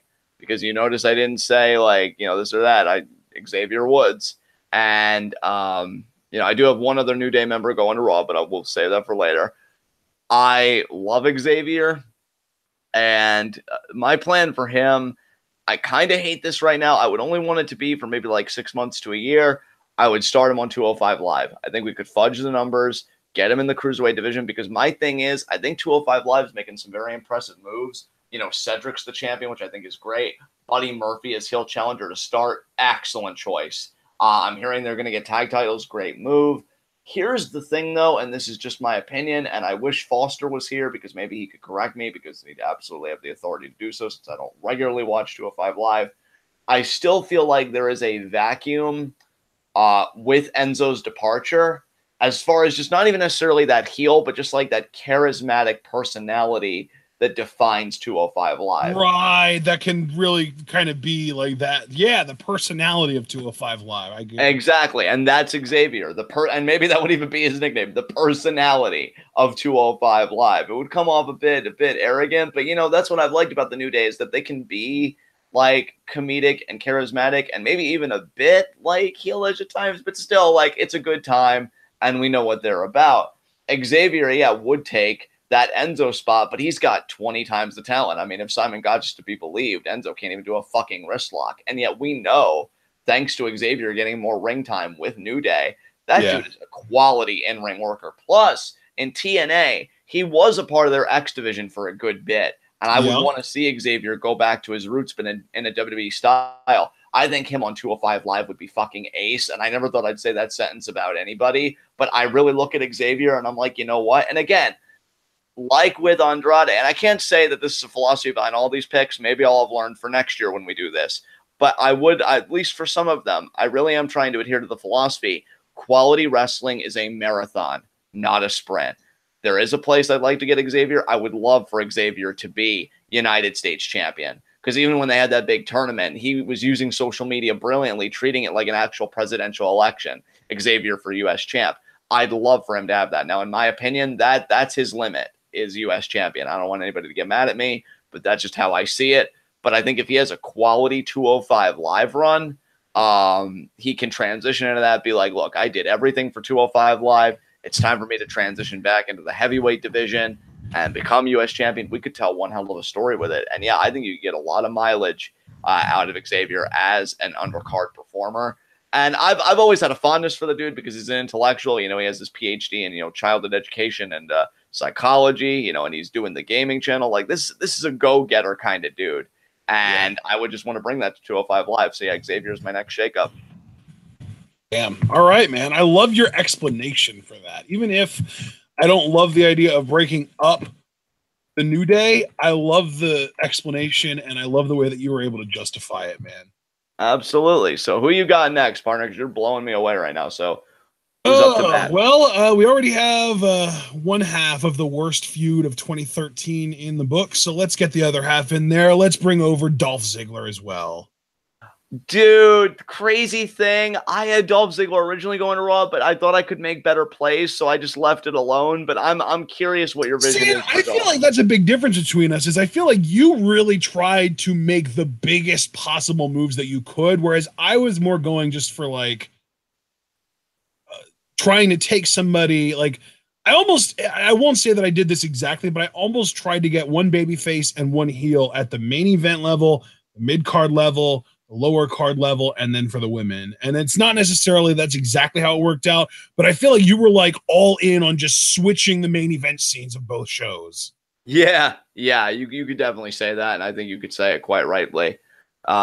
So Dolph, like, what's the scheme for him? Is he just like, I don't really know if I have a scheme for him. I just want fresh opponents for him, man. I want him to be able to go over and feud with people that he hasn't feuded with yet. And hell, we already talked about Rusev as a babyface having possibilities. We already know that Rusev and Dolph Ziggler did not work as a feud when they switched valets, even though Summer Rae stole the show and now she's not even in the company anymore. But who's to say that a babyface Rusev versus a heel Dolph Ziggler couldn't work? Who's to say that a heel Dolph Ziggler versus Finn Balor, which we haven't seen yet, couldn't work? Who's to say that heel Dolph Ziggler versus, say, for example, another guy, another guy that I am calling over to SmackDown that I haven't talked about yet. We'll see. You'll see. But there are other things that Ziggler can do. But really the main reason I wanted to bring Ziggler over is because he is kind of the ultimate gatekeeper. He is that guy who everyone has to fight and beat in order to get to that next stage in their careers. And over on SmackDown, that role will kind of be taken over by Sheamus. So I wanted to bring Dolph over to Raw. All right. I actually really like that explanation, dude. See, I tell you, killed this shit, man. I love watching how your mind works. So for me, I'm just gonna get the other guy from the New Day that I'm bringing over to Raw, Kofi Kingston. And you know what, dude? I was thinking about it with Kofi, and I'm captivated by nostalgia. I'll admit it, but I loved 09 Kofi. He even joked it was my best year, and I would like to see just a glimpse of that again. My vision for Kofi, definitely getting another U.S. title reign, because we'll get him back in singles, we'll get him reacclimated in singles. But I would like a very brief program between him and whoever the Universal Champion is. Maybe just like one pay-per-view, a one-off. And I'd love for Kofi to really show everybody what he could do. And I feel like Kofi could really speak from that place of honesty, where it's like I'm always talked about by a lot of my friends as the one guy like, hey, Kofi, how have you never been a world champion? Or, hey, Kofi, with your body of work, don't you think that, like, you're a Hall of Famer? It's a shame you never got that main event run. And then Kofi could just be honest. It's because I'm held down by the system. Like, I would want to bring some fire to Kofi, man. Like, if we could really do, like, a Ward Shoe kind of thing where he's like, I find it so hysterical that every February we celebrate, Black History Month. You ever see a guy like me on the marquee for the Universal Championship? And, like, stuff like that. And really just be like, I have worked damn hard for this. I know I can beat the Universal Champion. And in my mind, it's either Roman Reigns or another guy that I'll talk about later. And, you make him look really good. And you have the pay-per-view. And I would want to put that pay-per-view on Kofi's shoulders. And then maybe when he loses, I don't know if we turn him heel or if he's just like, guys, I gave him my best shot. And then we have a heel interrupt him. But yeah, I really want to see what Kofi can do at that level, man, if only just for a moment, because I feel like they gave up way too easily on him after some, fucking bullshit with Orton just being like, stupid. Kofi's only human. And he hit the ball out of the park way more times than he whiffed, in my opinion. And it's a damn shame how dirty they did him. I would want to consider this like Kofi's, not necessarily redemption, because I don't think he has anything to redeem, but more his second chance. And I want to give him that second chance. So, yeah, I definitely see him going farther than Xavier, which, by the way, that leaves Big E on SmackDown. And I can tell you I'd have WWE Championship designs for him. But, yeah, I would want Kofi to have a flirtation with the main event scene for sure. So. All right. So, Kofi Kingston to Raw.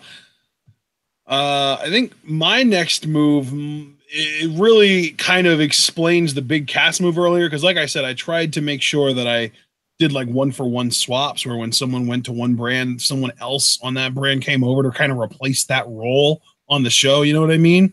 Yeah. replacing the role that Big Cass will be filling on SmackDown on Raw, Baron Corbin. Oh, dude, another guy that I originally had in Raw at one point. I'm like, no, I think this would be better. But yeah, oh, God, Baron on Raw. I know, actually, I've been hearing, dude, that a lot of people actually want that shakeup to happen. So, like, for you, is this, well, obviously you would want it to happen on a certain level because you have it there. But is this one that you could genuinely see happening? I guess is how I'll ask it. Yes, I do think that Baron Corbin to Raw and Big Cass to SmackDown are both moves that are not just things that I want to see happen, but also things that I predict will happen. All right. Very interesting to me. Yeah, very interesting. I love that, dude. I love it so much. Yeah, so Corbin is kind of another one of those like upper mid card guys, and we already know another report came out today that Vince still believes in Baron Corbin, still likes him, still wants to push him. So maybe, I mean, we really, it's funny that you kind of put Braun Strowman on SmackDown Live, because I feel like Baron Corbin could kind of take his place on Raw if you would be drafting Corbin over to Raw, because they could really get behind Corbin, give him that kind of push. But in this sense, I'm kind of using Corbin to replace Samoa Joe in a sense. Yeah, that's very interesting to me. In that like fringe upper mid card main event type heel role, that's what Corbin is on Raw for me. Yeah, absolutely, dude. That's really cool. I like that. All right. Yeah, you're still making plays, man. Let me see. How many people do I have left? 1, 2, 3, 4, 5. Okay. I'm gonna get, to me, the most boring of the bunch out of the way here. This is a person that I've said repeatedly has desperately needed a reset. Randy Orton to Raw. Woo! God. Okay, that's a big name right there. And this is a guy that, like, I know it's Orton, and I know a lot of people would roll their eyes, but you're bringing Kofi and his tormentor both over to Raw. Yeah, and you know what? I'm glad you mentioned that, because maybe even that would be Kofi's feud after like that brief flirtation with the Universal title, just so that he doesn't immediately plummet back down to the ground like he's Wile freaking Coyote. And yeah, I would have Kofi get the first fucking win. Fuck you, Orton. But yeah, like, putting that behind me, I do think Orton has more to give when he gives a shit. And I think I have a few feud ideas in mind where he could give a shit. But my God, on SmackDown, he's just become boring as shit to me. I don't care, really. The most interesting thing he did was the Bray Wyatt stuff. And you know they fucked that up so quickly with the Mania match. I feel like Raw, this really is more of just a reset pick. Like, dear God, do anything else. And here's the thing, too. It is kind of selfish because I am so sick, again, I'm going to say it again, of the Universal title picture just being Roman and Brock starring other people occasionally. Randy could be another face in that picture to me. That just breaks it up a little bit, makes it a bit different. So, yeah, I just feel like Orton, to me, rather than going into big detailed feuds because he doesn't really excite me that much, I just see him as that upper mid-card occasional main event guy at this stage of his career on Monday Night Raw. So, yeah, that's just how I see it. All right, man. Randy Orton going over to Raw, kind of back to where he really made a name for himself, kind of his home turf in a sense. So here's an interesting little factoid, John. My numbers 5 and 4 will take up the same slot, so it's going to be a 2-for-1 deal because I am sending the Usos to Raw. Oh, dude, yes. I love it. I love it. That's great. So, yeah, I'm sending the Usos on over to Raw. I really want to kind of mix things up in the tag division. We're bringing the Revival over to SmackDown from Raw and just replacing them with the Usos. So, really, my goal here is to put more of a shine on the Revival by bringing them over to SmackDown and maybe giving them an opportunity to get a push over there. But the Usos to Raw, because they're just a finished product, man. The Usos are what Raw wants. Raw wants finished products. Raw wants stars, and the Usos are exactly that. I just hope that they don't try turning the Usos face, like cartoon face with the face paint and the entrance and shit, and teaming him back up with Roman again. That would piss me off. But as long as the Usos stay in their current incarnation of character, send him over to Raw and let him dominate that tag division. Yeah, dude, I love it. I think you said it better than I ever could. Like, they have been killing it. And I think they're ready to kill it on the A show, because to me right now, and I wish I could be saying it about the Revival, but I can't, to me, the Usos are the A tag team right now. So, yeah, that move makes perfect sense to me. Moving right along, because now we're getting into my final four, and this is where this shit gets crazy. You know what? I'm not ready to talk about this person just yet. And I think me talking about them later is going to be a huge compliment. Well, dude, here's the thing. Here's where we're at right now. I've revealed all but one person on my Raw list. I've already revealed Natalia, Chad Gable, Rusev, Dolph Ziggler, Baron Corbin, the Usos. But then also, because of you having these people on your list earlier than me, I've also revealed Charlotte and Jinder Mahal. So I've already revealed 9. So you have 4 people left to reveal, where I only have 1. So you're going to have to do some repeating, or, just going multiple turns in a row before I go again. So you want me to just reveal my next 3 people and then hand it back to you? This way we're back down to 1-1? Yeah, that works. Okay. Well, then the first person of the 3 that I'm going to be firing off, Kevin Owens. Okay. Raw treated Kevin Owens really well. Mid-card champion and even Universal champion. Imagine that. And still, like, a Universal champion that showed up to work every week, and then probably still, just by those metrics, the best Universal champion that fruit roll-up of a fucking title ever got to know. He never got his rematch for the Universal Championship, much like Finn Balor. And that's another thing I would correct, too, in my fantasy brands, is that both of these guys would get rematches. Finn's already beaten Roman, because I do see Roman as a future Universal champion. It's only a matter of time. And Kevin Owens, I mean, he's a heel, so that's just a feud that WWE would gladly have Roman in, because he can say, oh, well, I lost to Goldberg. Well, Goldberg isn't here. I want to cash in my rematch, and you're not Goldberg. I know I can beat you. And, they just do that. Then after the Universal title, honestly, because Kevin Owens has fallen off a little bit for me as of late. If you guys couldn't tell from 5v5s when he wasn't even in my honorable mentions, I would relegate him to the mid card. I think that would be another feud for Kofi to have, because like, if he is going to have to descend back down to earth, I want him to do it gradually and gracefully, facing off guys that bring out Kofi's best, but he could also bring out their best.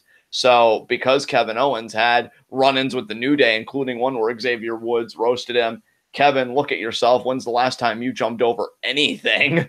I could see Kevin Owens wanting to take that out on Kofi, seeing as how Xavier being on 205 Live and Big E being on SmackDown, like, they're not around to protect Kofi. So Kevin would think that he'd have an easy time of it. Kofi would show that that isn't the case, and we have a solid little feud there. So, yeah, Kevin Owens is the one guy. Then we get to the Elite 3, and now I'm going to talk about her next because she deserves to be in the Elite 3. I have Becky Lynch going to Raw. Okay. I saved her fucking late because you know what? She deserves it. And the funny thing is, WWE doesn't even know this, but they're like unintentionally making me a huge Becky Lynch fan, because like, if she was being promoted the way that she deserves to be, would I be a mark for her? Honestly, not necessarily, even though I will never deny she is totes adorable. But I feel like she's been done dirty. She deserves a better fucking spot. And honestly, I think her brilliance first showed itself when she was on Monday Night Raw, because that's where she feuded with a heel Charlotte, and she was matching Ric Flair on the fucking microphone and shit. And, like, we really saw, like, oh my God, Becky's not only a great babyface, she's one of the best workers just in general in the company, and one of the best mic workers, again, in general in the company. So I'd ever go back to that ground. And honestly, like, this is why I hate the fact that Nia's a babyface. I actually really appreciated the Nobodies, because we watched the WrestleMania 34 review recently, and you guys should check them out. They're wonderful. I appreciated their insight. Like, it's not too often that you see somebody that looks like Nia Jax win a title as a babyface. And I genuinely appreciated them coming at it from a different vantage point. But to me, like, Nia, and not even just because of her size, but because of her apparent entitlement, her connections, like, again, it screams heel to me. And I would love for Becky to walk up to her and be like, well, I made you tap out once, which, Survivor Series, I can do it again, and I can take your arm, and I can take that title with it. And they could have a feud. Look, if we're going to commit to the Nia experiment, which I really don't want to do, then the person standing across from her has to be better than her every time. And you don't get any better than Becky Lynch. Now, I may not have her win the title right away because I love her as a babyface, and so there's got to be a struggle, but I would have her win it eventually, and I would have her be the face of the women's division. And I will say, if you wanted to do a main event at WrestleMania and you only had to keep it to 2 women because you want it to feel like a main event, not overcrowded, Becky Lynch versus Ronda Rousey is that main event for me, with Ronda being the entitled heel, not Charlotte versus Ronda Rousey, where it's more about herstory. And I can't even really see how substantive the narrative would be. Becky is so likable that if Ronda, even if you want to do a stupid segment like they did with Alexa and Mickey, where they caught him on the hot mic, where Ronda's just like, I knew I would conquer this place so easily. I went to UFC. That's a Shark Tank. This is a freaking kiddie pool. And these people. So how quickly do you have them turning Ronda heel then? See, that's the rough part. That seems like a real long shot to me. And it is a real long shot, which is why this is primarily a fantasy booking video, because I will give WWE credit. They've done an excellent job making her like a female Stone Cold with how she's treated. Well, yeah, really. I mean, they pretty much did the Stone Cold Vince McMahon segment post Mania 14 beat for beat between Ronda and Steph. Exactly. I'm just saying, in a more ideal world, I would love for a heel Ronda against a babyface Becky. Becky being the defender of the women's revolution, because Ronda could even mock that. I don't know how you'd get it done, because I readily agree with you. It is a tall fucking order with who she is and everything else.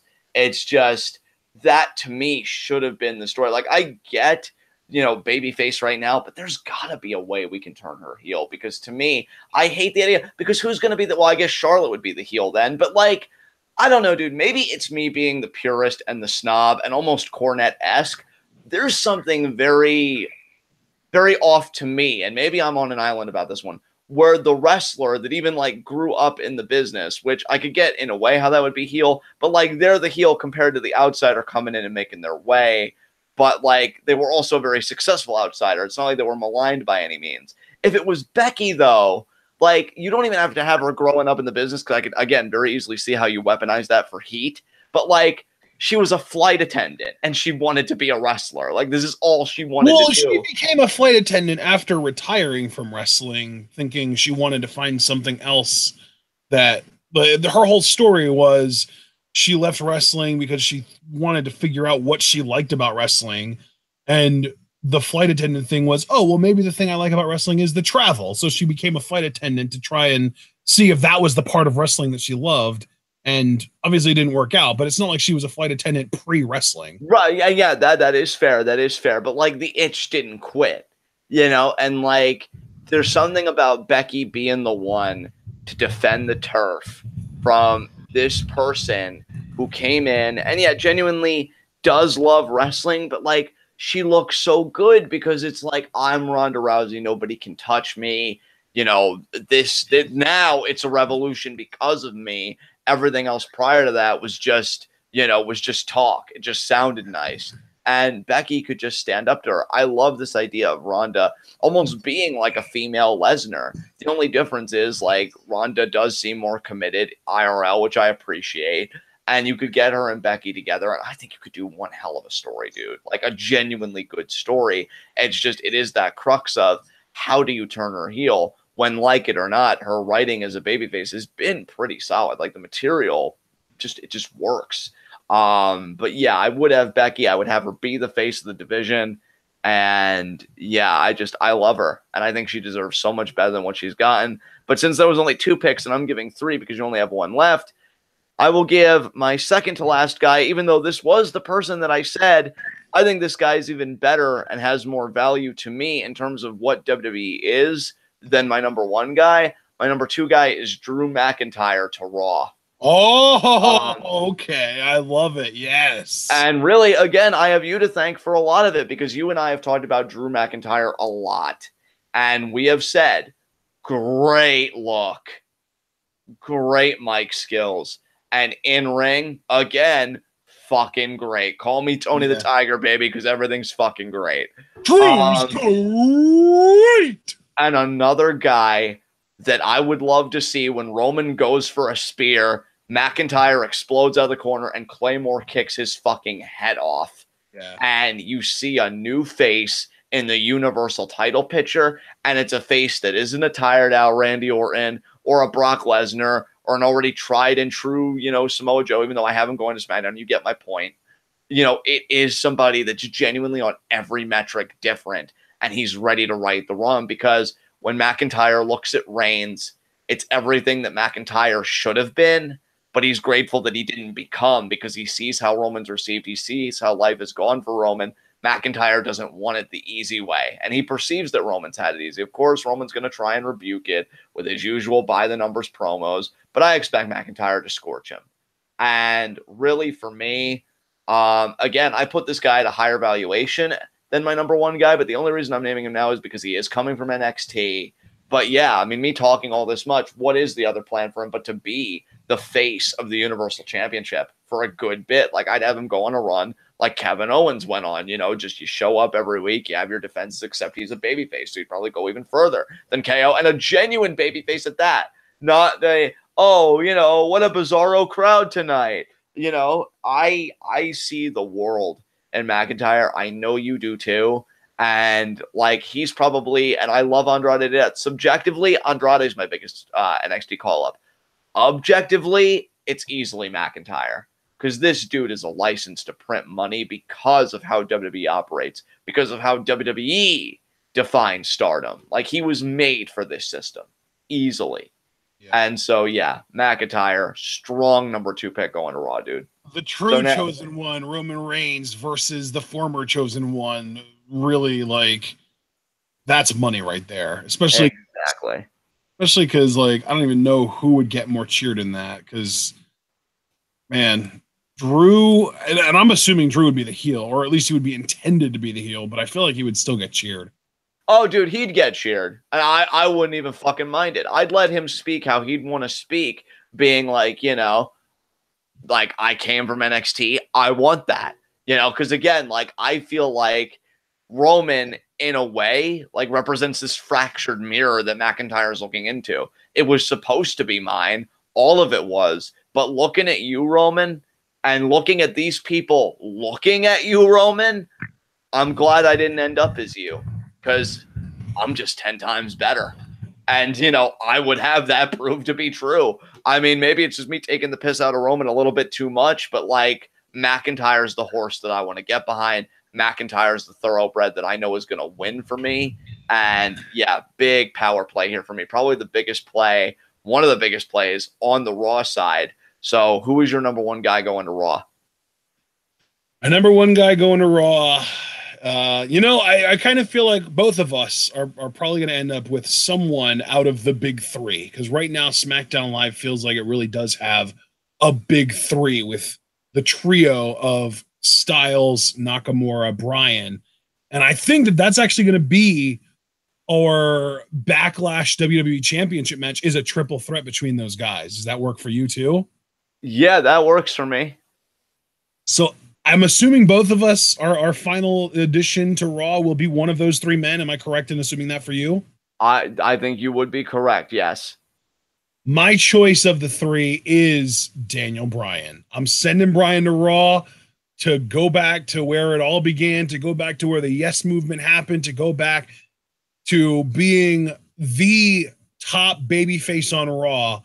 And if this serves no other purpose, this could potentially be the spark that WWE needs to finally, knowing that they have an appropriate replacement as the top babyface of the company, turn Roman Reigns heel.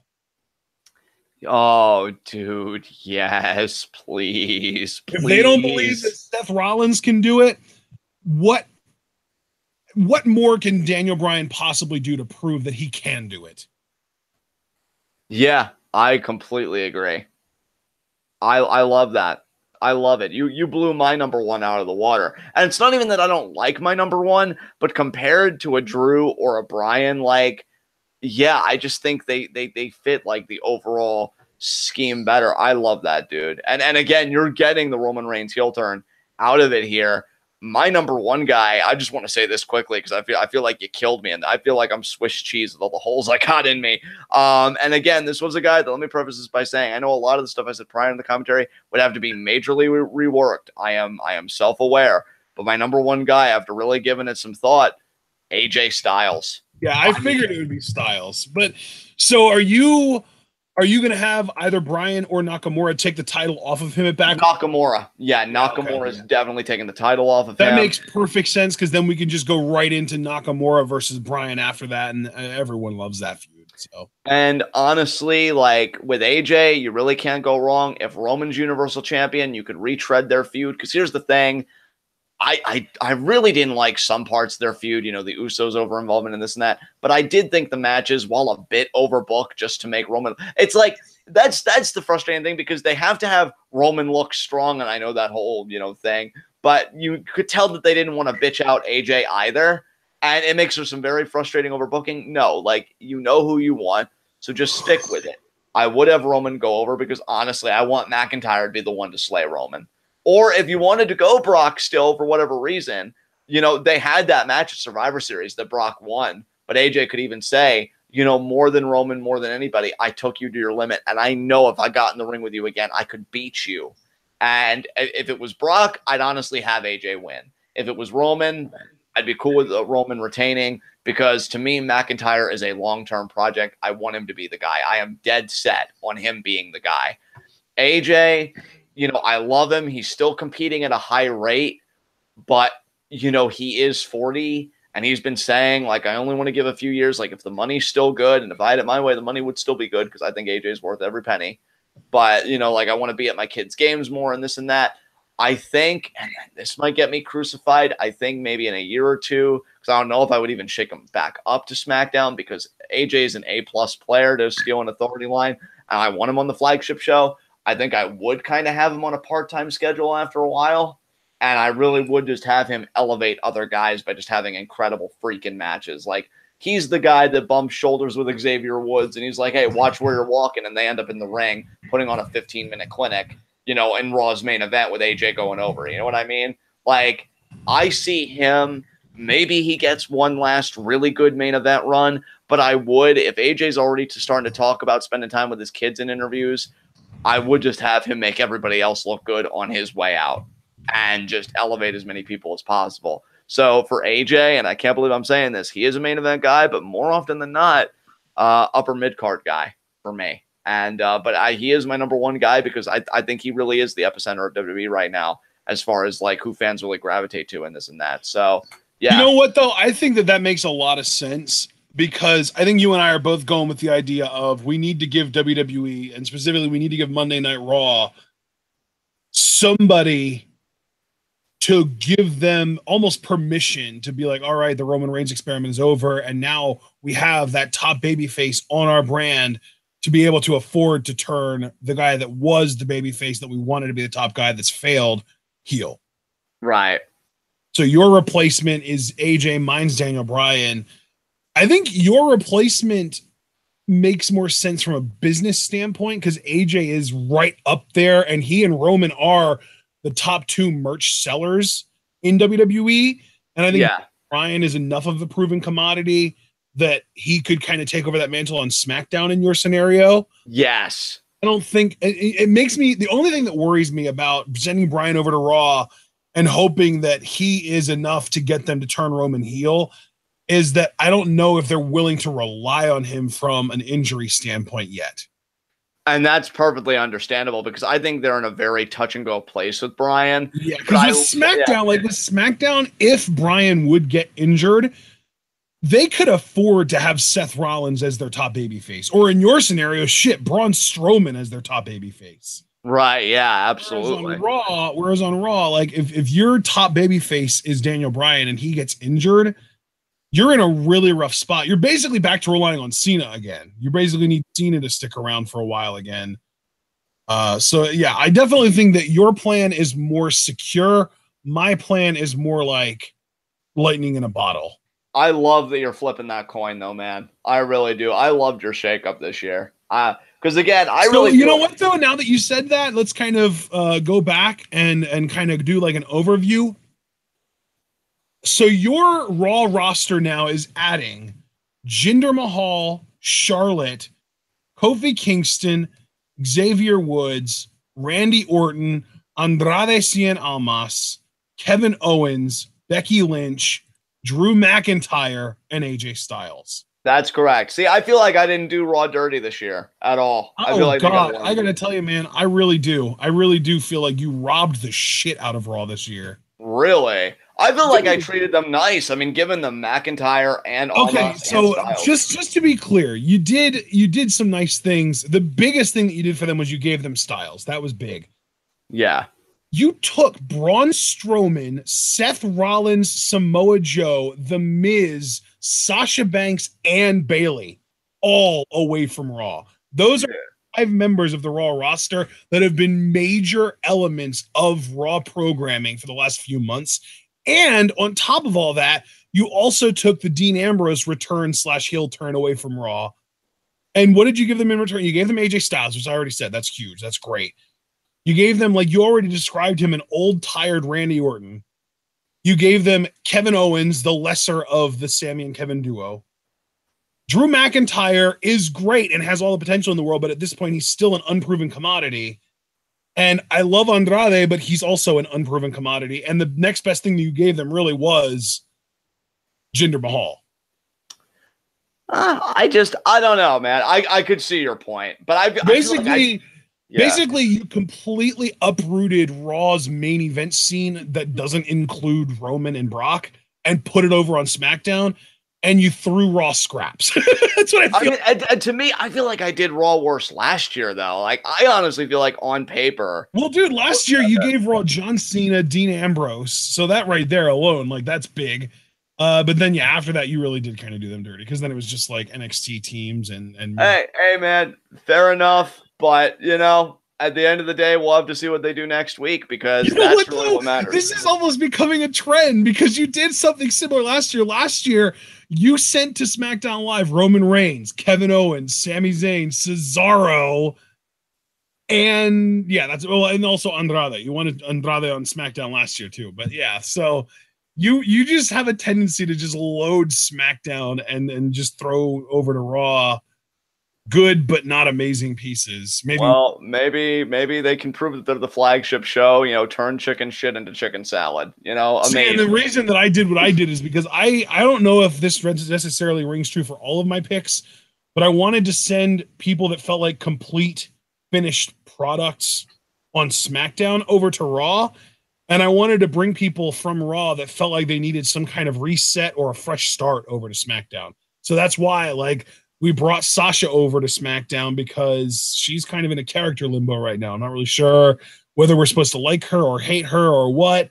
We're bringing Big Cass over to SmackDown because he needs a fresh start because he's literally coming back from an injury after all the shit hit the fan when he was supposed to be a heel. But then the guy that he was a dick to turned him heel ended up being a heel. But then that guy also ended up getting fired. So, like, Cass is in the ultimate purgatory right now. So I wanted to bring him over to SmackDown because SmackDown, I feel like, is where people get fresh starts. Sonya Deville, same thing.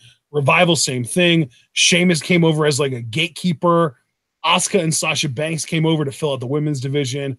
Andrade, obviously, the call up. And I love what you're doing. I think if the entirety of this grading kind of thing, we're not actually grading anything, but if we were to grade, if we were only grading based on how we treated Andrade, I would honestly give you a higher grade than me because your explanation for wanting to do for Andrade what WWE wasn't able to do for John Morrison, I freaking love that, dude. That might be my favorite element of your entire shakeup, to be honest. I can tell you it's mine because, like, I even admitted, like, and really one of these years I'm going to get it right, pillar to post, but, like, I really wanted to do him right because and again, what does WWE need? That top Hispanic star. And I feel like Andrade could be that, but it's a marathon, not a sprint.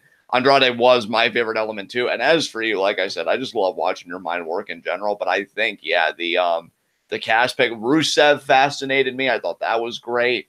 Fucking Brian to get the Reigns heel turn had me all tingly inside. So yeah, man, great stuff on your end for sure. Awesome, man. Well, that's it, guys. Our second annual mock superstar shakeup is in the books. God, I really do think that we're going to be better this year as far as actually landing on who we're predicting to go to certain brands. Because, like I said, last year I correctly predicted Dean Ambrose, Apollo Crews. Actually, that's it. Dean Ambrose and Apollo Crews to Raw, and then Kevin Owens and the New Day to SmackDown. But that's all I got right. So it was just those 6 individual people that I correctly predicted. But then you were pretty much the same thing because you predicted Ambrose and Kurt Hawkins to Raw, and then Kevin Owens, Sami Zayn, Big E, and Rusev to SmackDown. So you also got 6 correct predictions last year. And again, the goal of this isn't necessarily to be able to like predict what's going to happen, but I think that that's a small part of it because we do want to kind of try and keep them at least semi-realistic. And Yeah. I really think that we're going to be a lot more accurate predictions wise this year, even if that wasn't necessarily the original intention. So I'm confident in us, man. I mean, it might be false confidence, but I'm confident. I'm pumping my chest up. And honestly, I think Jinder and Charlotte to Raw, the 2 big consensus picks that you and I both had, are very likely to happen. Yeah, dude, for sure. And the other 2 consensus, or the other 3 consensus picks that we both had were Sasha, Samoa Joe, and Seth Rollins all to SmackDown. I think those are all very likely to happen. The only one that I'm a little unsure about is Joe. I think they might want to keep Joe on Raw, but even then, I think there's a really good chance that he'll also go to SmackDown. So yeah. And yeah, that is another thing I would do with Drew, because obviously I couldn't shoot him to the main event right away. To me, his first feud for me would be with Mahal, because Mahal, I would even have the story be like he tries to get 3MB back together. Yes. And oh my God. Heath rebukes the advances, but then of course Jinder, because he's more credible, like he just beats the crap out of Heath, and maybe they even get like a pay-per-view match like the pre-show. But then like when Jinder's like gloating about it, because Drew, I want him to come in as a babyface, and because him and Heath are like friends because they shared the group, he stands up to Mahal and he makes pretty quick work of him in their mini feud. So yeah, I absolutely would tease a 3MB thing, but Jinder's such a dick that neither of the faces want any part of it. Takes it out on Heath, can't take it out on Drew. And yeah, like just to bring it all full circle, because you did all that.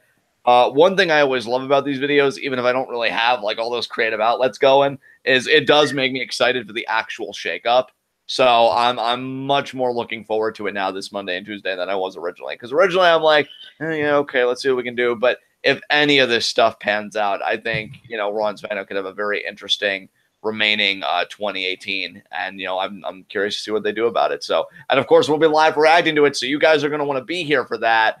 And I want to thank everybody that, came out for this today as per usual. Paul just glomped my head, and I don't even feel bad about it. It feels quite fantastic, actually. And you guys are amazing and wonderful. I'll tell you what, guys. On my Twitter, I don't have like a pinned tweet for that or anything, because my pinned tweet is Q&A questions, which, by the way, still send those in. You've got 15 days left. If you guys want to DM me or tweet at me your shakeup lists, I would love to see them, because I guarantee you they probably all beat the piss out of mine. But I'd love to see how your minds are working. I like being able to see what different ideas people have, because I really do feel like one of the best things that we do in our sort of mock shakeup is also just explaining where we would go with these people. Because like if you're just going to make a list, like that's fine, but it's much more fun to know why you're bringing certain people over to certain brands, Right. Yeah. And Javaris in chat just asked what the hell a glomp is. It's a hug tackle. Yeah, it is. Yeah, it is. But yeah, you guys are going to want to be here for our live reactions next week, because either we're going to be like, oh my God, that's fucking amazing, yes! Or we're just going to be like, are you fucking kidding me with this shit? You mean like we were last year when SmackDown got raped? Yeah, oh my God. Oh my God, I was so pissed. I'm expecting something. The raping and pillaging of SmackDown Live 2017. Don't let it. Oh my God, please don't repeat it. I can't go back. I can't go back. But yeah, I think our live reactions are going to be a shit ton of fun, guys. I honestly, again, thanks to this video, I can't wait for them. I could get 0 out of 0, although I don't think that'll happen, because even I made some grounded picks that I think will come to fruition. But please, please give me Andrade this week. Please. Because I just want to get it started already. But yeah, whatever happens, guys, we'll be live reacting to it. I think they're going to be some quality videos, and yeah, I hope to see you all there. So with that said, Ashton, I'm going to give the reins to you here. Give you the all right, everybody. We hope that you all enjoyed our 2018 mock Superstar Shakeup. We will be live reacting to the actual Superstar Shakeup in 3 and 4 days, respectively, on Raw and SmackDown. And that should be a lot of fun. But also on Monday, we're going to be live reacting to, I believe it's 3 individual matches as requested by Cliff Amal Monday afternoon. Tuesday afternoon, we're live reacting to Progress Chapter 12. And then I want to say that's it for the week, isn't it, John? I mean, I know you probably have your mic muted right now, but you can still unmute it and let me know. Is it really like, that actually sounds like a lighter week than normal. That's really kind of. The thing is, we're not going to be reviewing NXT this coming week because it is only the second week after TakeOver, and we wait 3 before we start reviewing on the 4th. Yeah, do we have like any, because I feel like there are still people trying to schedule Patreon requests, aren't there, or no? There are some people trying to schedule Patreon requests, but we haven't gotten any dates hammered out yet. So there's a possibility that later on in the week we could end up with stuff, but as of right now, we have nothing. That's really, I don't even know what to do with my life with this information. But yeah, there you go. Holy shit. So yeah, I guess that's where it stands right now, but I could very easily see that change. So yeah, man, I guess continue taking us away here. Yeah, so oh man, that is pretty crazy though once you think about it. So, oh, actually, you know what? I'm seeing right here we do have plans on Thursday. Thursday we will be going live with a Patreon requested live reaction to a wrestling show.